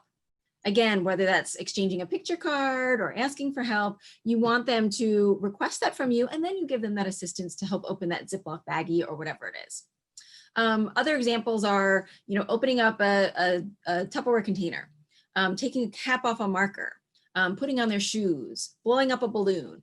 So these can include play activities. These can include activities of like getting dressed in the morning, and teaching your child to ask for help is a great way to reduce that frustration that they may be feeling. Okay, the next one is asking for a break. And, a lot of kids are wrapping up school, but, virtual schoolwork is definitely something that can be stressful, as well as maybe chores and maybe some other activities throughout the day. And if you teach your child to ask for a break before they melt down, that can really reduce tantrums and can really help the flow of the day. So, all of these first three here are all about teaching your child to make these requests, to get their needs met. And then, your child can feel proud and feel independent that they're able to do these things without, communicate their needs without needing the parent to guess, so to speak. The next two are related here. First one is rejecting by saying no. So there are going to be things that your child just doesn't want to do, and teaching them to communicate no when you offer them something is really important, because then again, they get to express themselves and be able to tell you what they don't want to do. So what you want to do is in the beginning, just present items to your child that they don't like, prompt them to say no. And in the beginning, especially when they say no, you want to remove the item immediately. So they learn, oh, I say no, and the item goes away. As things go on, you're going to have to teach them some flexibility with it, but that's at least the beginning first step. On the other hand of this, you also want to teach them to say yes. And this is something that often gets forgotten, but we want to make sure that your child is able to communicate to you what they want as opposed to you guessing. So I'm sure there's some parents out there where, you've offered your child, okay, do you want yogurt? Do you want chips? Do you want cookies? And you're kind of waiting for them to show a sign that they're interested in that snack. And by teaching your child to say yes, that really shows you clearly that this is what they want, not something that they're just going to take because you're putting it in front of them. So by doing this, you again, same kind of strategy, you want to either teach them to say yes with a picture card, say yes vocally, in order to communicate this intent on their part. So the last 4 strategies here are what the authors call listener behaviors. And we typically think about functional communication involving, individuals requesting their wants and needs and then getting those items. But these listener behaviors, I think, are also really important. And they're ways for individuals to express their understanding of language in a way that leads to direct outcomes for them. So this first one is a huge area, responding to wait and tolerating no. And this is all about the individual understanding when you tell them to wait, that they need to wait calmly and that they're going to get that item. And waiting really is a promise that must be fulfilled. So when someone tells you to wait, you are under the understanding that you're going to get that item eventually. And that's really important to teach individuals. And you want to start with a shorter time interval and then gradually increase that. So if you have an item your child wants, you tell them wait, maybe you wait 5 seconds. Oh, here you go, you can have it. And as time goes on, you want them to wait for longer and longer periods of time because, waiting for 5 seconds is not super functional. In terms of tolerating no, that's a little bit different than wait because, that item is just not available at all. And I like their suggestion in the article. They say to try the no game. And what this involves is talking to your child, telling them that sometimes you'll say no to them, but if they respond calmly, they'll get some other rewards. And when you do this, you want to first start by saying no to something that's not that important to them. So, if they like bananas, but, they don't really care that much about bananas, when they point to a banana, just say, no, not right now. And if they respond calmly, then you give them something else that they can eat as a snack or that they can play with. And that's a way to teach them to tolerate that communication on our end to them. Okay, the next one is all about following directions. Another huge area here. And I like how they phrase it in terms of the functional communication piece, where start by teaching your child to follow directions that leads to something meaningful for them. So for example, if you tell them, get the ball, they bring you the ball and then you play with the ball together. So if you can give them instructions that leads to something good for them, then they learn, oh, following instructions really is something positive and beneficial that I should do because then I get to hang out, I get to play with mom and dad, different things like that. Okay, number 8 on this list is all about following a schedule. And a schedule is another great way for us to communicate to our individuals on the spectrum what the day is going to look like, or what the next couple hours or what the next hour is going to look like. So for this, I like to think like I use a schedule all the time. I reference my schedule, I don't know how many times a day, constantly. And, a schedule is something that a lot of adults use and rely on. So it's a great tool to really support our individuals on the spectrum with as well. It can be with pictures, it can be with text, whatever works for your child. And what you want to do is you want to put those pictures or text in order. You can write it down on a piece of paper. That's probably the simplest way. You can also get pictures. This can be a physical thing that you can hold. It can be digital. It can be on an iPad. There's so many different options. But you want to start simple and, write or use the pictures to show the list of what's going to happen in the day. And then as you go through, communicate to your child, oh, this is all done. This is what's next. and go through that schedule step by step. And, you know, initially you want to stick to that schedule exactly. And then later on, once the individual starts to get it, you can start to build in flexibility. The last tip here, the last communication strategy is related, and it's all about transitioning between activities. And this is where you can use a schedule to aid in transitions that might be kind of challenging. And what the authors noted in this article is that it's beneficial to really focus on the reward following transitioning to something that's less preferred. So as an example, if your child's eating snack and then the next thing on the list is they're going to have to do some schoolwork, but after that they get to watch TV. Instead of telling your child, okay, when you finish your snack, we're going to go do schoolwork, that kind of ends on the non-preferred thing they don't want to do. You want to focus on the reward. You want to focus on, okay, you know, in a little bit, we're going to do schoolwork and then you get to watch TV. Which show do you want to watch? Do you want to watch, and give them 2 options of their favorite shows? So you focus on the reward, that helps kids transition a little bit better. So the nice thing I like about all of these strategies is that you can do them throughout the day. They don't require you to set up a special time to work on these skills. You know, and also, even though these skills were written specifically for the pandemic, you know, I think these tips are useful, whether it's next week, next month, 5 years from now. I think these strategies are something that's going to be really, really important and helpful for families in their everyday interactions with kids. So I love this, Karen. What I feel like it is like this amazing toolkit. Yes. And all the tools aren't going to be used all the time by all of the people. Because I know somebody wrote in and said, you know, PECS never worked with my son when he was nonverbal because he gamed the system.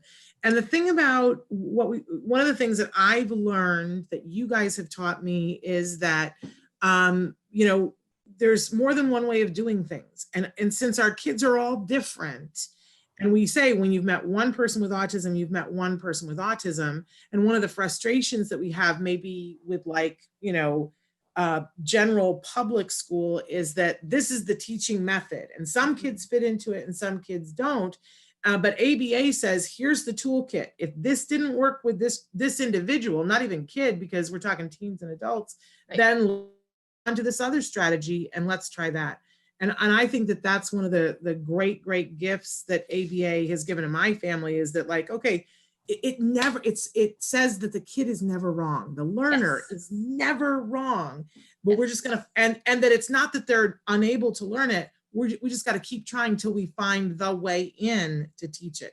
And so how many different things are on this report? 9.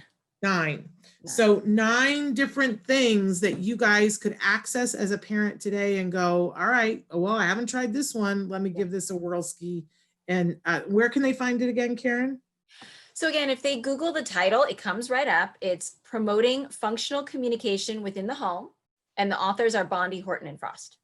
Wonderful. I think Karen? you're absolutely right, Karen, that these are skills that transcend the coronavirus. They're things that we can use every day. And one of the things that I think is really important is the schedule, especially with kids not being at school. You know, they can tend to be adrift somewhat, and having a schedule can really help that. Definitely. Yes. Even if it's just, okay, we're going to go outside and then we're going to read a book and then we're going to watch TV, you know, you can still make a schedule. Right. And somebody's writing in and saying that your talk was really useful, Karen. So thank you so much for that. And I want to point out too, that as school is ending places, it's really important to be changing the schedule so that everybody understands what the expectations are. I know I had to say to some people yesterday, I was like, is it pants optional now? Is that what happened? The schedule changed and now it's pants optional. I don't remember getting that memo. I didn't agree to it. So it's important to tell everybody when things change, what the schedule changes, what the expectations are. We can tell people in lots of different ways, whether it's that we put a thing up on the wall that we refer to what the rules in the schedule are, or we talk it through, or we show pictures, whatever it is. And somebody else said, my son has a watch with his schedule on it, which is great. Someone else says PECS was the starter for my son's language. It helped him to read and verbally speak from PECS. Wow. So we have at least one PECS winner here. Karen, thank you so much. We'll look forward to having you and your team back. Thank you. And now I'm going to cough. So sorry, I have a tickle. Thank you, Karen. Thank you. Bye-bye. Karen, bye-bye. Sorry, guys. You okay, Shannon? No, I need a drink. I've got some water, thank you. But we want to, I think that Matt and Nava are here with us, Nancy, and I would Okay, love great. to have them join us so that they can be here with us. Are Matt and Nava with us? They might be getting. Looks like we're connecting right now. There we Okay. go. There it says Nava Osner. Hi, guys. Hi, Nava. As I continue to cough. Oh, wait, we have no. Oh, Nava and Matt are here. Wait, we Okay, have- I see an N. I don't see your. Right. There you Oh, are. Modern technology is beyond us. You know, all the kids are home, so God willing, we won't be interrupted. We Oh, understand. I sort of hope we will be interrupted. I love have- it. when that I have, You never know. I have Aviva watching, but she always figures out a way to ask me questions.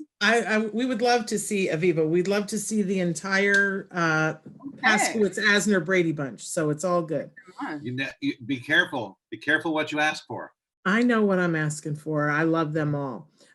We love you guys too. We're so thrilled that you guys are here, and we're gonna spend some time talking about some amazing things that you guys have coming up. But you know, we have with us here 4 people who surely loved our Joanne Laura. So I wanted to give you guys an opportunity to say, Nancy included, if you guys have things that, because I've had several days this week to talk to our audience about how much I loved our girl. But did you guys have anything you wanted to say? I think, well, first of all, I just want to give a huge thank you to the beautiful, handsome, wonderful Charles, because Charles really gave us all an opportunity that we never, ever will forget. And he is our mensch for life, because he put the phone right up to Joanne and let us really pour out our hearts that last day. And he said that he saw some response from her. And what I said to Joanne that day, and what I mean, and I'm saying publicly, is the way that we honor Joanne now is we continue her mission. And when I heard that kid speak on our show, Will, Yeah. To me, that was like the perfect, Bless you. that's the perfect culmination of all of her life's work, to hear this kid say, how changed he's been because of Joanne's support, and what an incredible, well-spoken, incredible kid. And we felt the same way about how Joanne helped us, but that was like the educational side of Joanne. The other side, and was when we had the last act gala where Nancy was honored. And Joanne, Matt and I were talking. Remember, we were doing that silly thing on the carpet, and then she kind of like gestured to me, and she said to me, "Let's go get a drink. There's nowhere to get a drink around here." And so we snuck away, and we went to, there was a little bar like in the hotel, really snazzy, fun bar. And she was like flirting with the dudes at the bar, and we had this incredible martini, and we sat there and we had the greatest talk and the greatest time. And it was not even about kids or autism or anything. And I will never forget that we had this wonderful, fun girls' time before we went back and went back to reality. And she was just so full of life. I mean, I can't believe how soon it, that was not even that long ago. I think that's what I want to highlight more than anything, is that she was so full of life. And, Yeah. you had this incredible person who had such a colorful history. And you know, one of my favorite things to do is sit at dinner with her, having drinks when I would drink. When you drink. When I drank. And but eating with her and Mhm. sitting in a restaurant for hours and just kind of talking about old, you know, times and stuff that, you know, she was, I don't know if anyone knows this, but I don't know if your viewers know this, but she was, you know, she was a dancer, of course, and she was a big 80s person. She had lots of great 80s stories because I'm a child of the 80s, and she had wonderful 80s stories. Yeah. And she was in, for those who want to go out and look for this, she was in The Devil Inside. Oh, yeah. The Yeah, Devil yeah, Inside. yeah. You know, Excess. Yeah. I by remember NXS. that. She was in that video. Gorgeous. So you can see Joanne Laura in the 80s in the NXS video for Yeah. Devil Inside. And it's very, you can look it She up. told It's some on crazy YouTube. stories about that It shoot was great. too. No, but I mean, she you know, she had amazing energy. She was extremely politically motivated Mhm. individual who had very strong opinions about politics. And I used to really enjoy discussing with her and, you know, getting very animated with her about politics. Yeah. And she was a fun human being, and God, I'll miss her. God, I'll miss her. I think Yeah. I think the children are going to miss her so much too. Yes. 'They're all going to miss her. Wyatt, my son, was in Autism Works, the workshop, and I, of course, told him about Joanne passing, and the first thing he said to me was, "Joanne's in heaven, and the angels are singing hallelujah." Mhm. And Great. the Absolutely. kids adored her. Oh, And there's going to be a big hole in their lives now that she's gone. Well, let's talk about that for a minute, because, you know, that's true. You would walk into a room where she was, and you'd bring your kids, and you'd see other kids, and they would just gravitate towards Yeah. her. I mean, she was well, that's what the other mom said. I think it was Will's mom. Somebody said, I can't remember, that Gina? they had called her. Oh no, it was Mia's mom. And she said, Arlene. you know, she was the first person I called on Mother's Day because she was the mother Right. figure for so many of our kids. And I can't tell you, Nancy, how many kids have reached out to me and said, when are we going to celebrate Joe? When are we going to have some, you know, they need that goodbye too. We all had our wonderful goodbye. And I know Shannon's working hard on something. We have a date now. We have a date now. We have a date now. We were going to do it a week from this Saturday, but we was decided that we needed just a little bit more time. So Saturday, the 27th. Oh, thank God. At 10:30 in the morning, we are going to have an online virtual memorial. And we're figuring out, but everybody around the world will be able to access it because she has friends in China and India and, you know, in New Zealand and all these places in France and England that have written to us and said, we want to be a part of this. Yes. You know, this is meant to be a placeholder because, you know, when Joanne and I had many conversations about the unthinkable, right, where we are right now. And she had plans for what she wanted for a memorial, and it is our intention to do that when we can. And she wanted people to be there and hugging. In fact, she wanted something very similar to the service that you did for your mom, Matt. She loved that service, and she wanted people to be able to sit together, hug together. And she and I talked about, you know, what happens if you die during the time of COVID. And it was unthinkable. And, but I promised her that we would do an online memorial. So we are. The 27th, there's going to be lots more information about that coming up, but I can tell you it's already shaping up to be this amazing event. And I also want to say, because you guys have made reference to it, you guys do this amazing show every Friday afternoon, the Center at Home. And last Friday, a really big portion of it was some people getting together and saying some amazing things. And that's what you were referring to. Joe Montaigne and his entire family were there. And there was this amazing young man, Will, who spoke. And it's not to be missed. And so I want to tell people, please, to be tuning into that show that you do on Friday afternoons. But I know that there's a way that they can go back and watch that episode. So can one of you tell them where they can watch today's episode and who you're having on and where they can see the one from last week? Sure. We go live on YouTube at 3:00 every Friday. Pacific time. Pacific time. Well, yes, Pacific time. Yeah. So 6:00 Eastern time. Yes. And then Mountain time, I guess it would be 4:00. Yes. There you go. And unless you're like in Indiana, you know, then it gets kind of Right. weird. And I don't get it. I don't get it. Get it So, either. But I have a funny story about that. I'll tell you Amber's in someday. Indiana. No, I know. Yeah, we go live 3:00 on YouTube and Facebook, and then it's archived there, and also on our website at asnerfamilycenter.org. And you know, it's a small, you know, part of what we do every week. We do classes. I mean, every day there's something going on. Usually at 3:00. Usually around 3:00, we have something going live, either on YouTube or Facebook.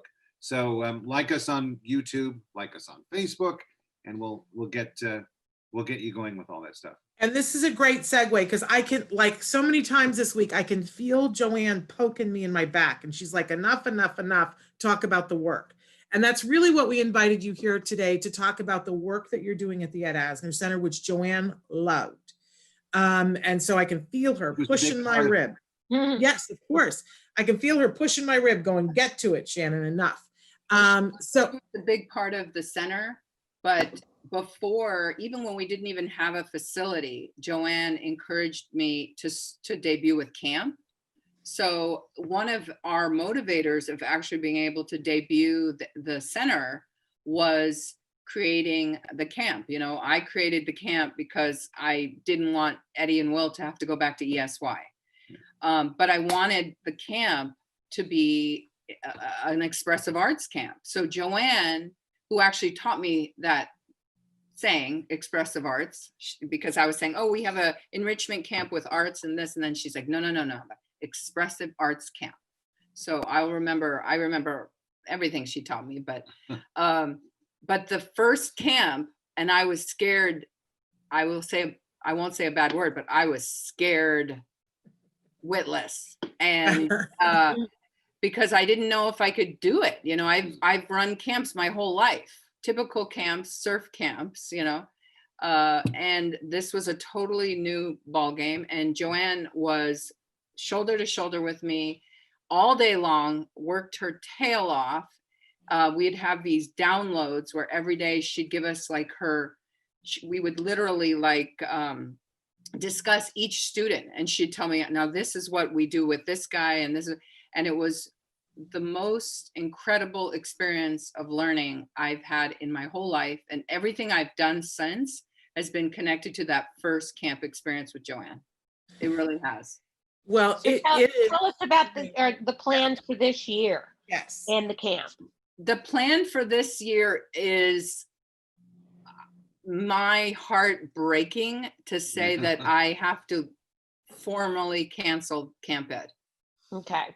And the reason why is because the way that we discuss, the way that we want camp to be, with the guidelines that we have to follow, it just could not look the same way. And so many of my regular students won't physically wear a mask. They cannot wear a mask. Mm-hmm. And I can't exclude these kids who have really been a part of the camp since its debut. And this hasn't come without a lot of debate. Oh, it's the hardest thing I've ever done. It's been a really difficult decision. And I would say that the decision has been made really in the last, 48 hours, with all the news coming out about this new spike and everything. The mask situation is such a tough one. For a lot of our kids. We've almost gone to fisticuffs over this because I've tried so hard to get around every single avenue to make this happen. And Matt is much more the conventional, by the book guy. And I just feel like there has to be a way. I never want to say no. For all the kids that are thinking about camp, it's not saying that we're not going to have some in-person class.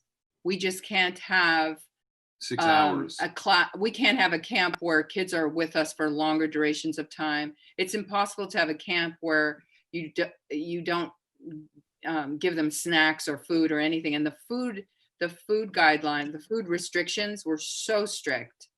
And some of our kids, you can't stop them from having a snacky whack, that isn't, But that said, we are meeting on Monday with some, our legal some of our advisors, yeah. and we are talking about, what reopening for us is going to look like.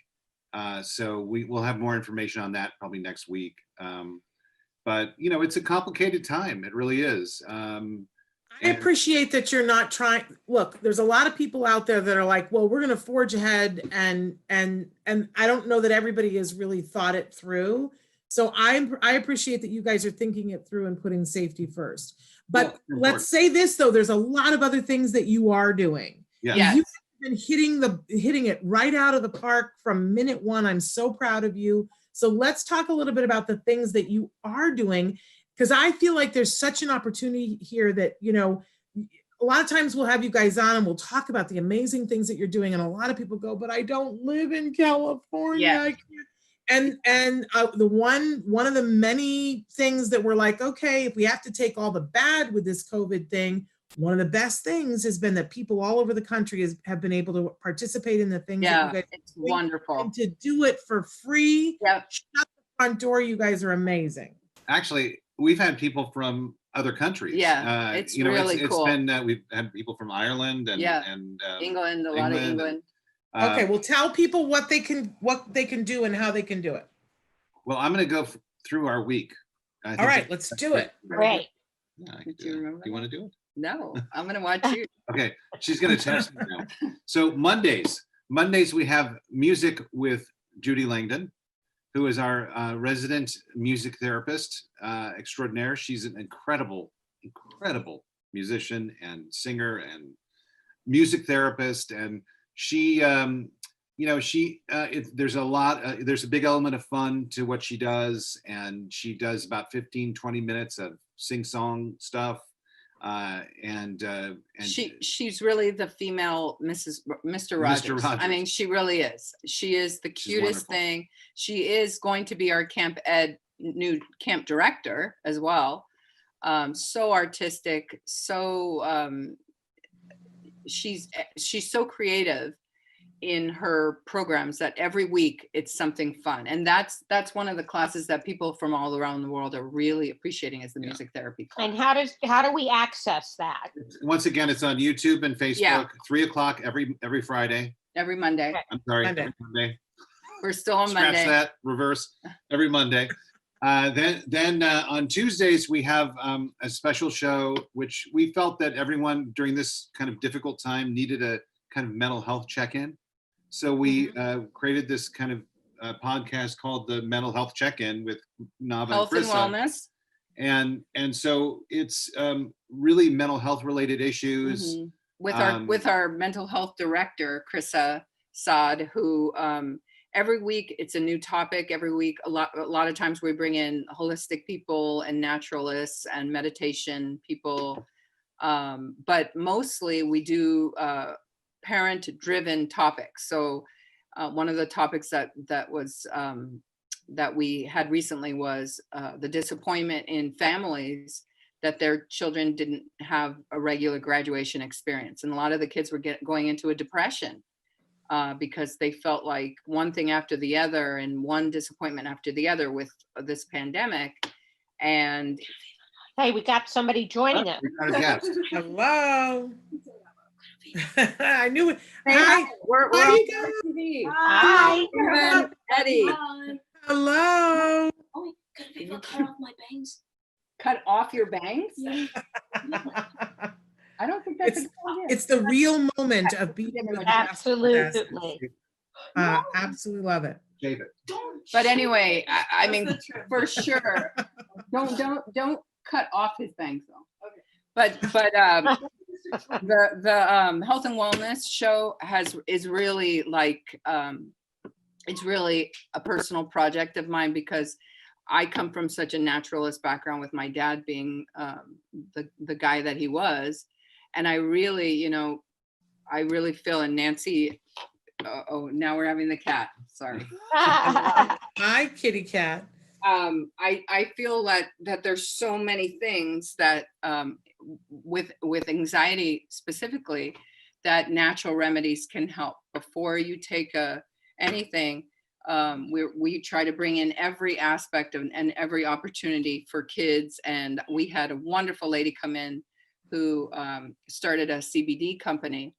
And, I have terrible anxiety and panic attacks. And I started taking her morning formula, and it's really been life-changing for me. It's really helped me so much.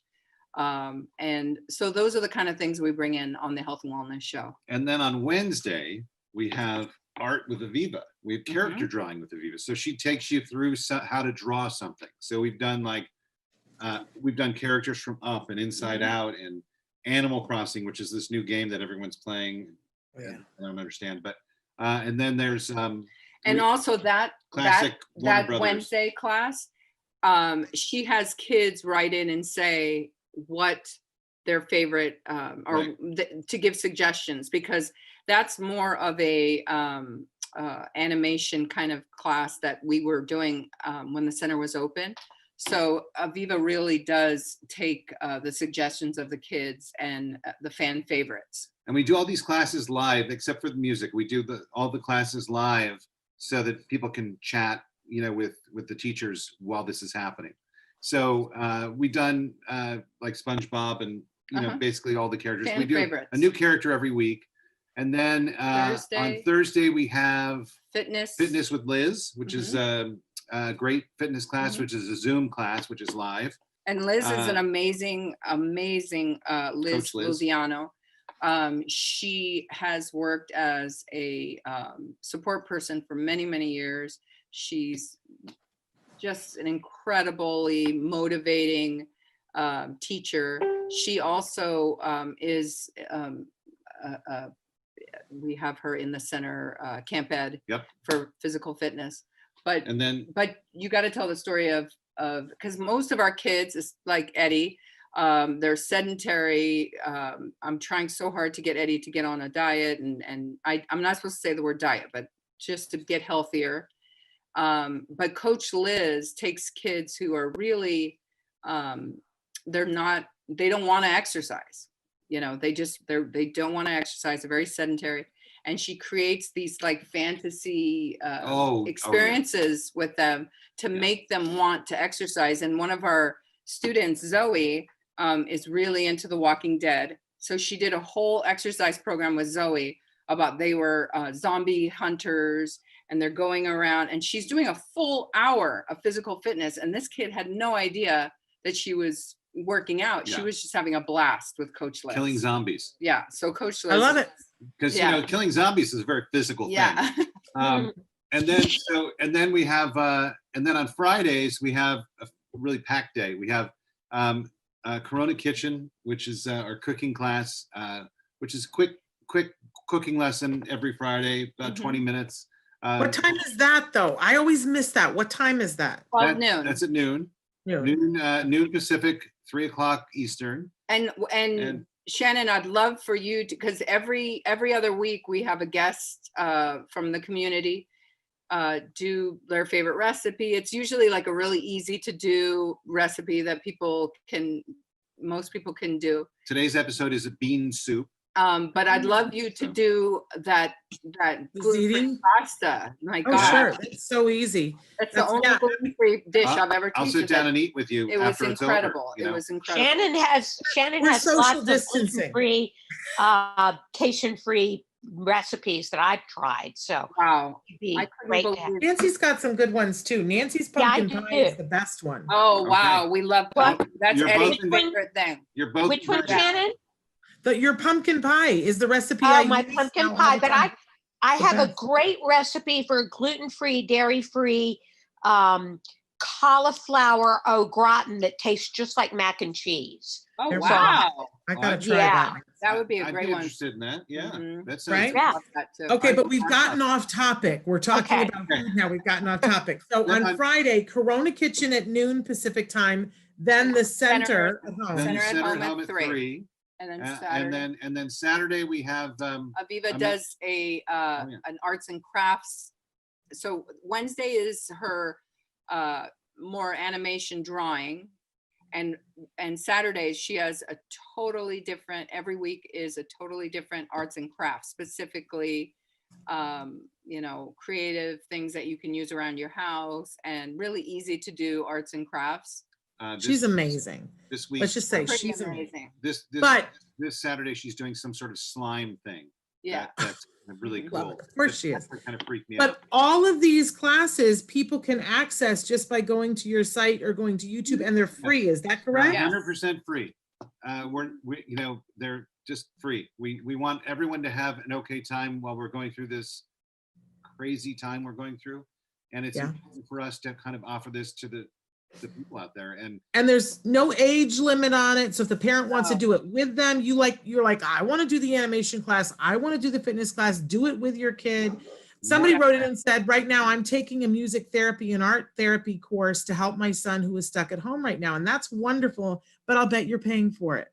Yeah. Go check out the stuff at the Yeah. center and save your.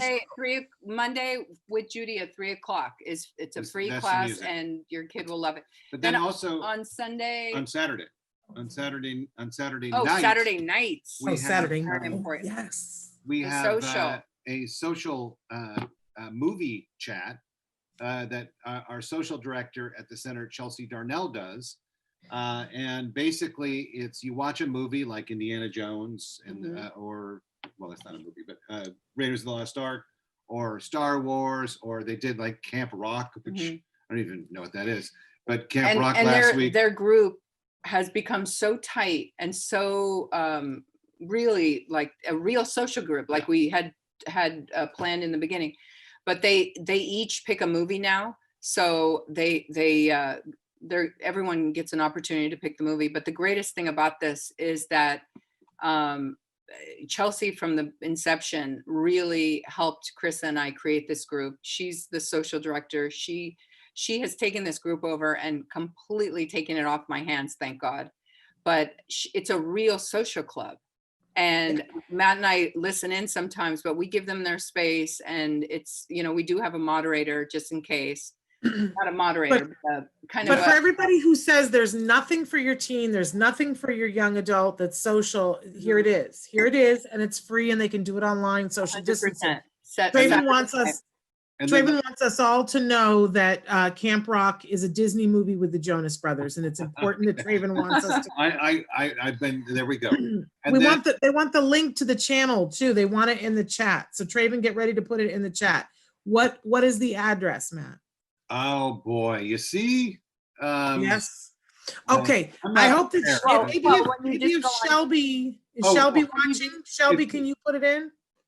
Shelby, if you're watching, please put it in. But And also just go to Ed also you Asner can go to- Family Center. You can go to our on Facebook page. They and they it's- they it'll post be it all there. day on Saturday. It'll be there. The Ed Asner Family Center on Facebook. Yes. Yes. But And- Shelby, please put it in. And then, And then Sunday we have, you love to interrupt me, don't oh, you? go ahead. No. I've done it 8 times. I apologize. I insist. I'm not saying another word. You can pull my fingernails off. I'm not saying anything. It's a live show. Somebody say something. What's going on? You have yoga on Sunday. At 12 Oh o'clock. my goodness. Yoga with Every Shauna. day of the week. And actually yoga, I mean, Shauna is incredible. She worked at the help group in their meditation department. She has been a part of the special needs community for, I think, 15 years.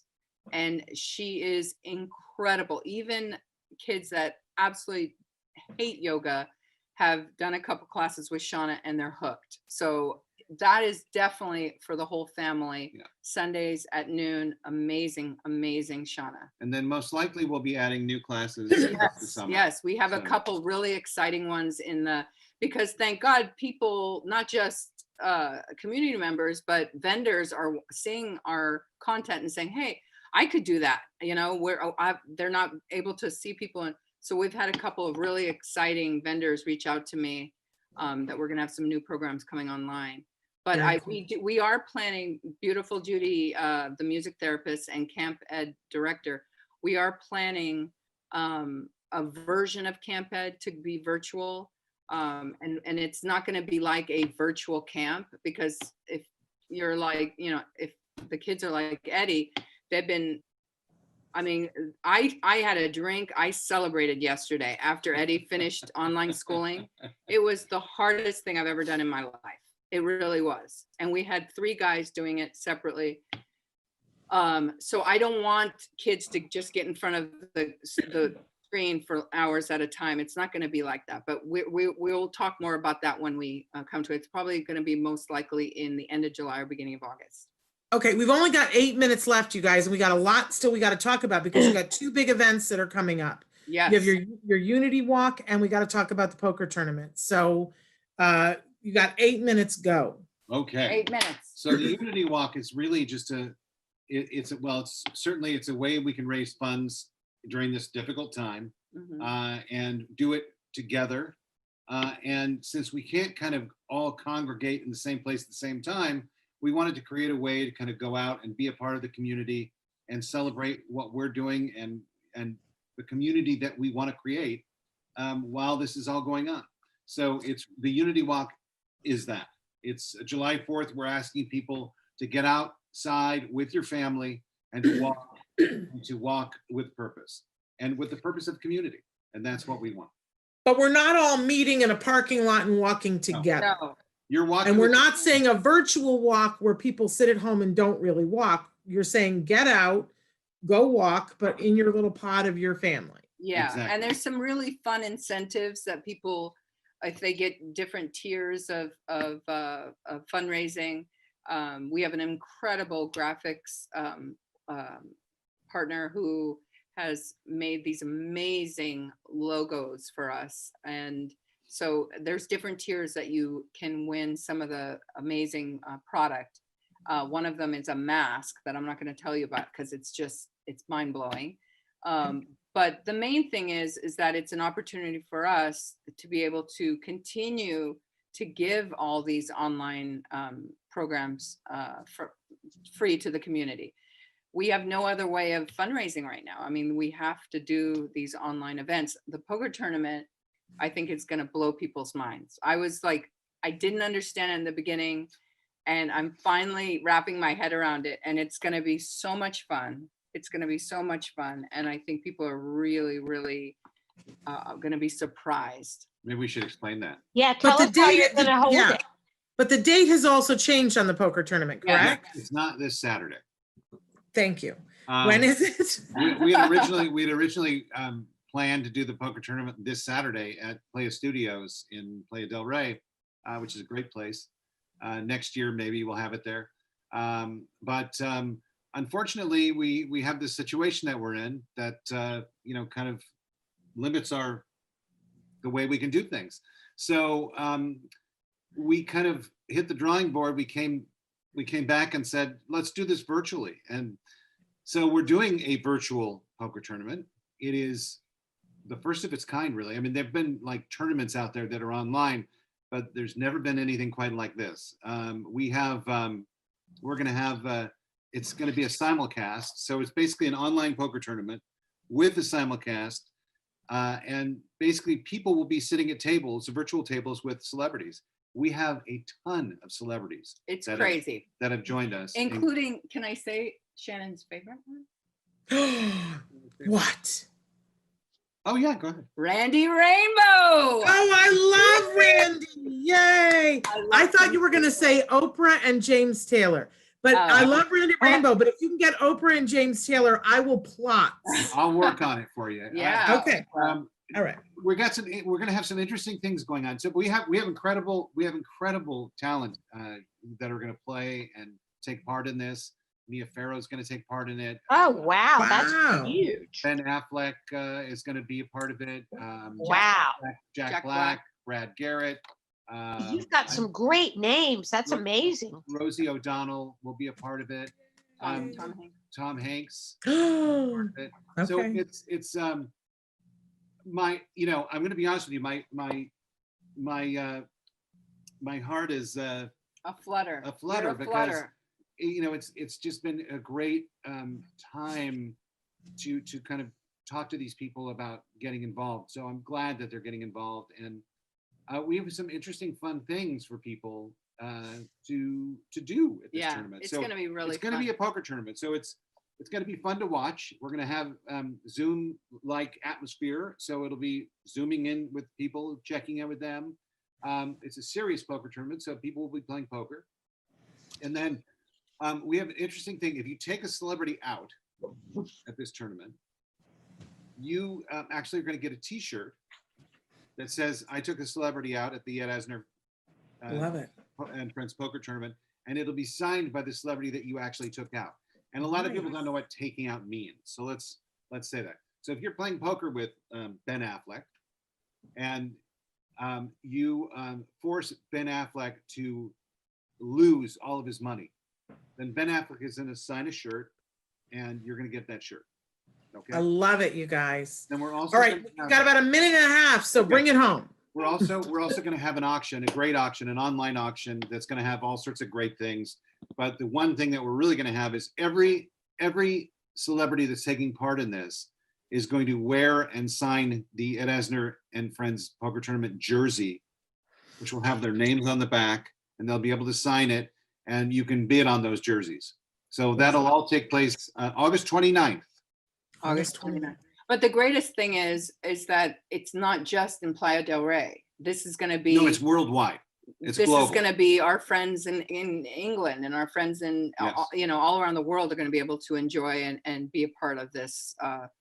So in a way, and these stars are who we've tried to get for years. They're in, you know, they're on their couch. They're stoked to help us and not have to really physically get dressed up or whatever. So it's really going to be a night of the stars for sure. So it's gonna- Incredible. And something- people can go to the website to find out more, right? Yes, it's not. I mean, you're the first people that are hearing We about haven't this, talked so about it yet. it's not even. You can't even buy tickets yet. We're gonna Okay. do a press release in a couple of weeks, or probably next week. That kind of lets people know how to take part in this. But the important thing is, it's on August 29th, and all the proceeds benefit the programs of the Ed Asner Family Center. And we hope that people come and enjoy and donate. Okay, so first things first, because the 4th of July weekend, we're doing the Unity Walk. Where do people sign up their teams to do that? They go to our website, and there's a link on our website. Okay, EdAsnerFamilyCenter.org. and you can do that today. But Yes. the poker tournament, you can't do anything yet, but you need to be haunting their site, because I'll tell you what will happen. Some Tuesday at 3:00, they will put up the thing where you can buy tickets, and there will be a small number of tickets where you get because I know you guys, you usually do this, where you get a little bit extra of the celebrity experience, and they will go like that. So Well, that's the thing, and we are actually limiting the amount of tickets that we have, so it'll be very limited. One so thing you need to get them on the first day. yeah, the one thing you can do though with this is you will be able to watch it online. So Okay. that the details of that are being worked out, but you will be able to watch it online. So there will be All right. a simulcast of this online that you'll be able to watch. So All right. All right. Well, you guys are lots all going on. amazing. And I just want to say that Joanne loved you all. So thank you for being here today, because, you know, this has been so hard, and I'm glad that we are spending time together, because that's what she would want us to do. But check out the Ed Asner Family Center. Start on Facebook, and then you'll see all the things. Take some of those free classes, because why wouldn't you? And they're amazing. And we're going to keep rooting for you guys that things get better and that you can get back to Camp Ed, because it's an amazing, special willing. thing. Thank you, Matt yes. and Nava. Thank you, It's been Nancy. great you, having guys. you. thank you so much. And Love we're you. gonna, Nancy, we're going to be back on Monday. Great Yes. shows next week. Really excited about that. And but until then, give your kiddos a hug from me. And give yourselves a hug from me. Bye, everybody. Bye-bye. Bye, girls. Bye.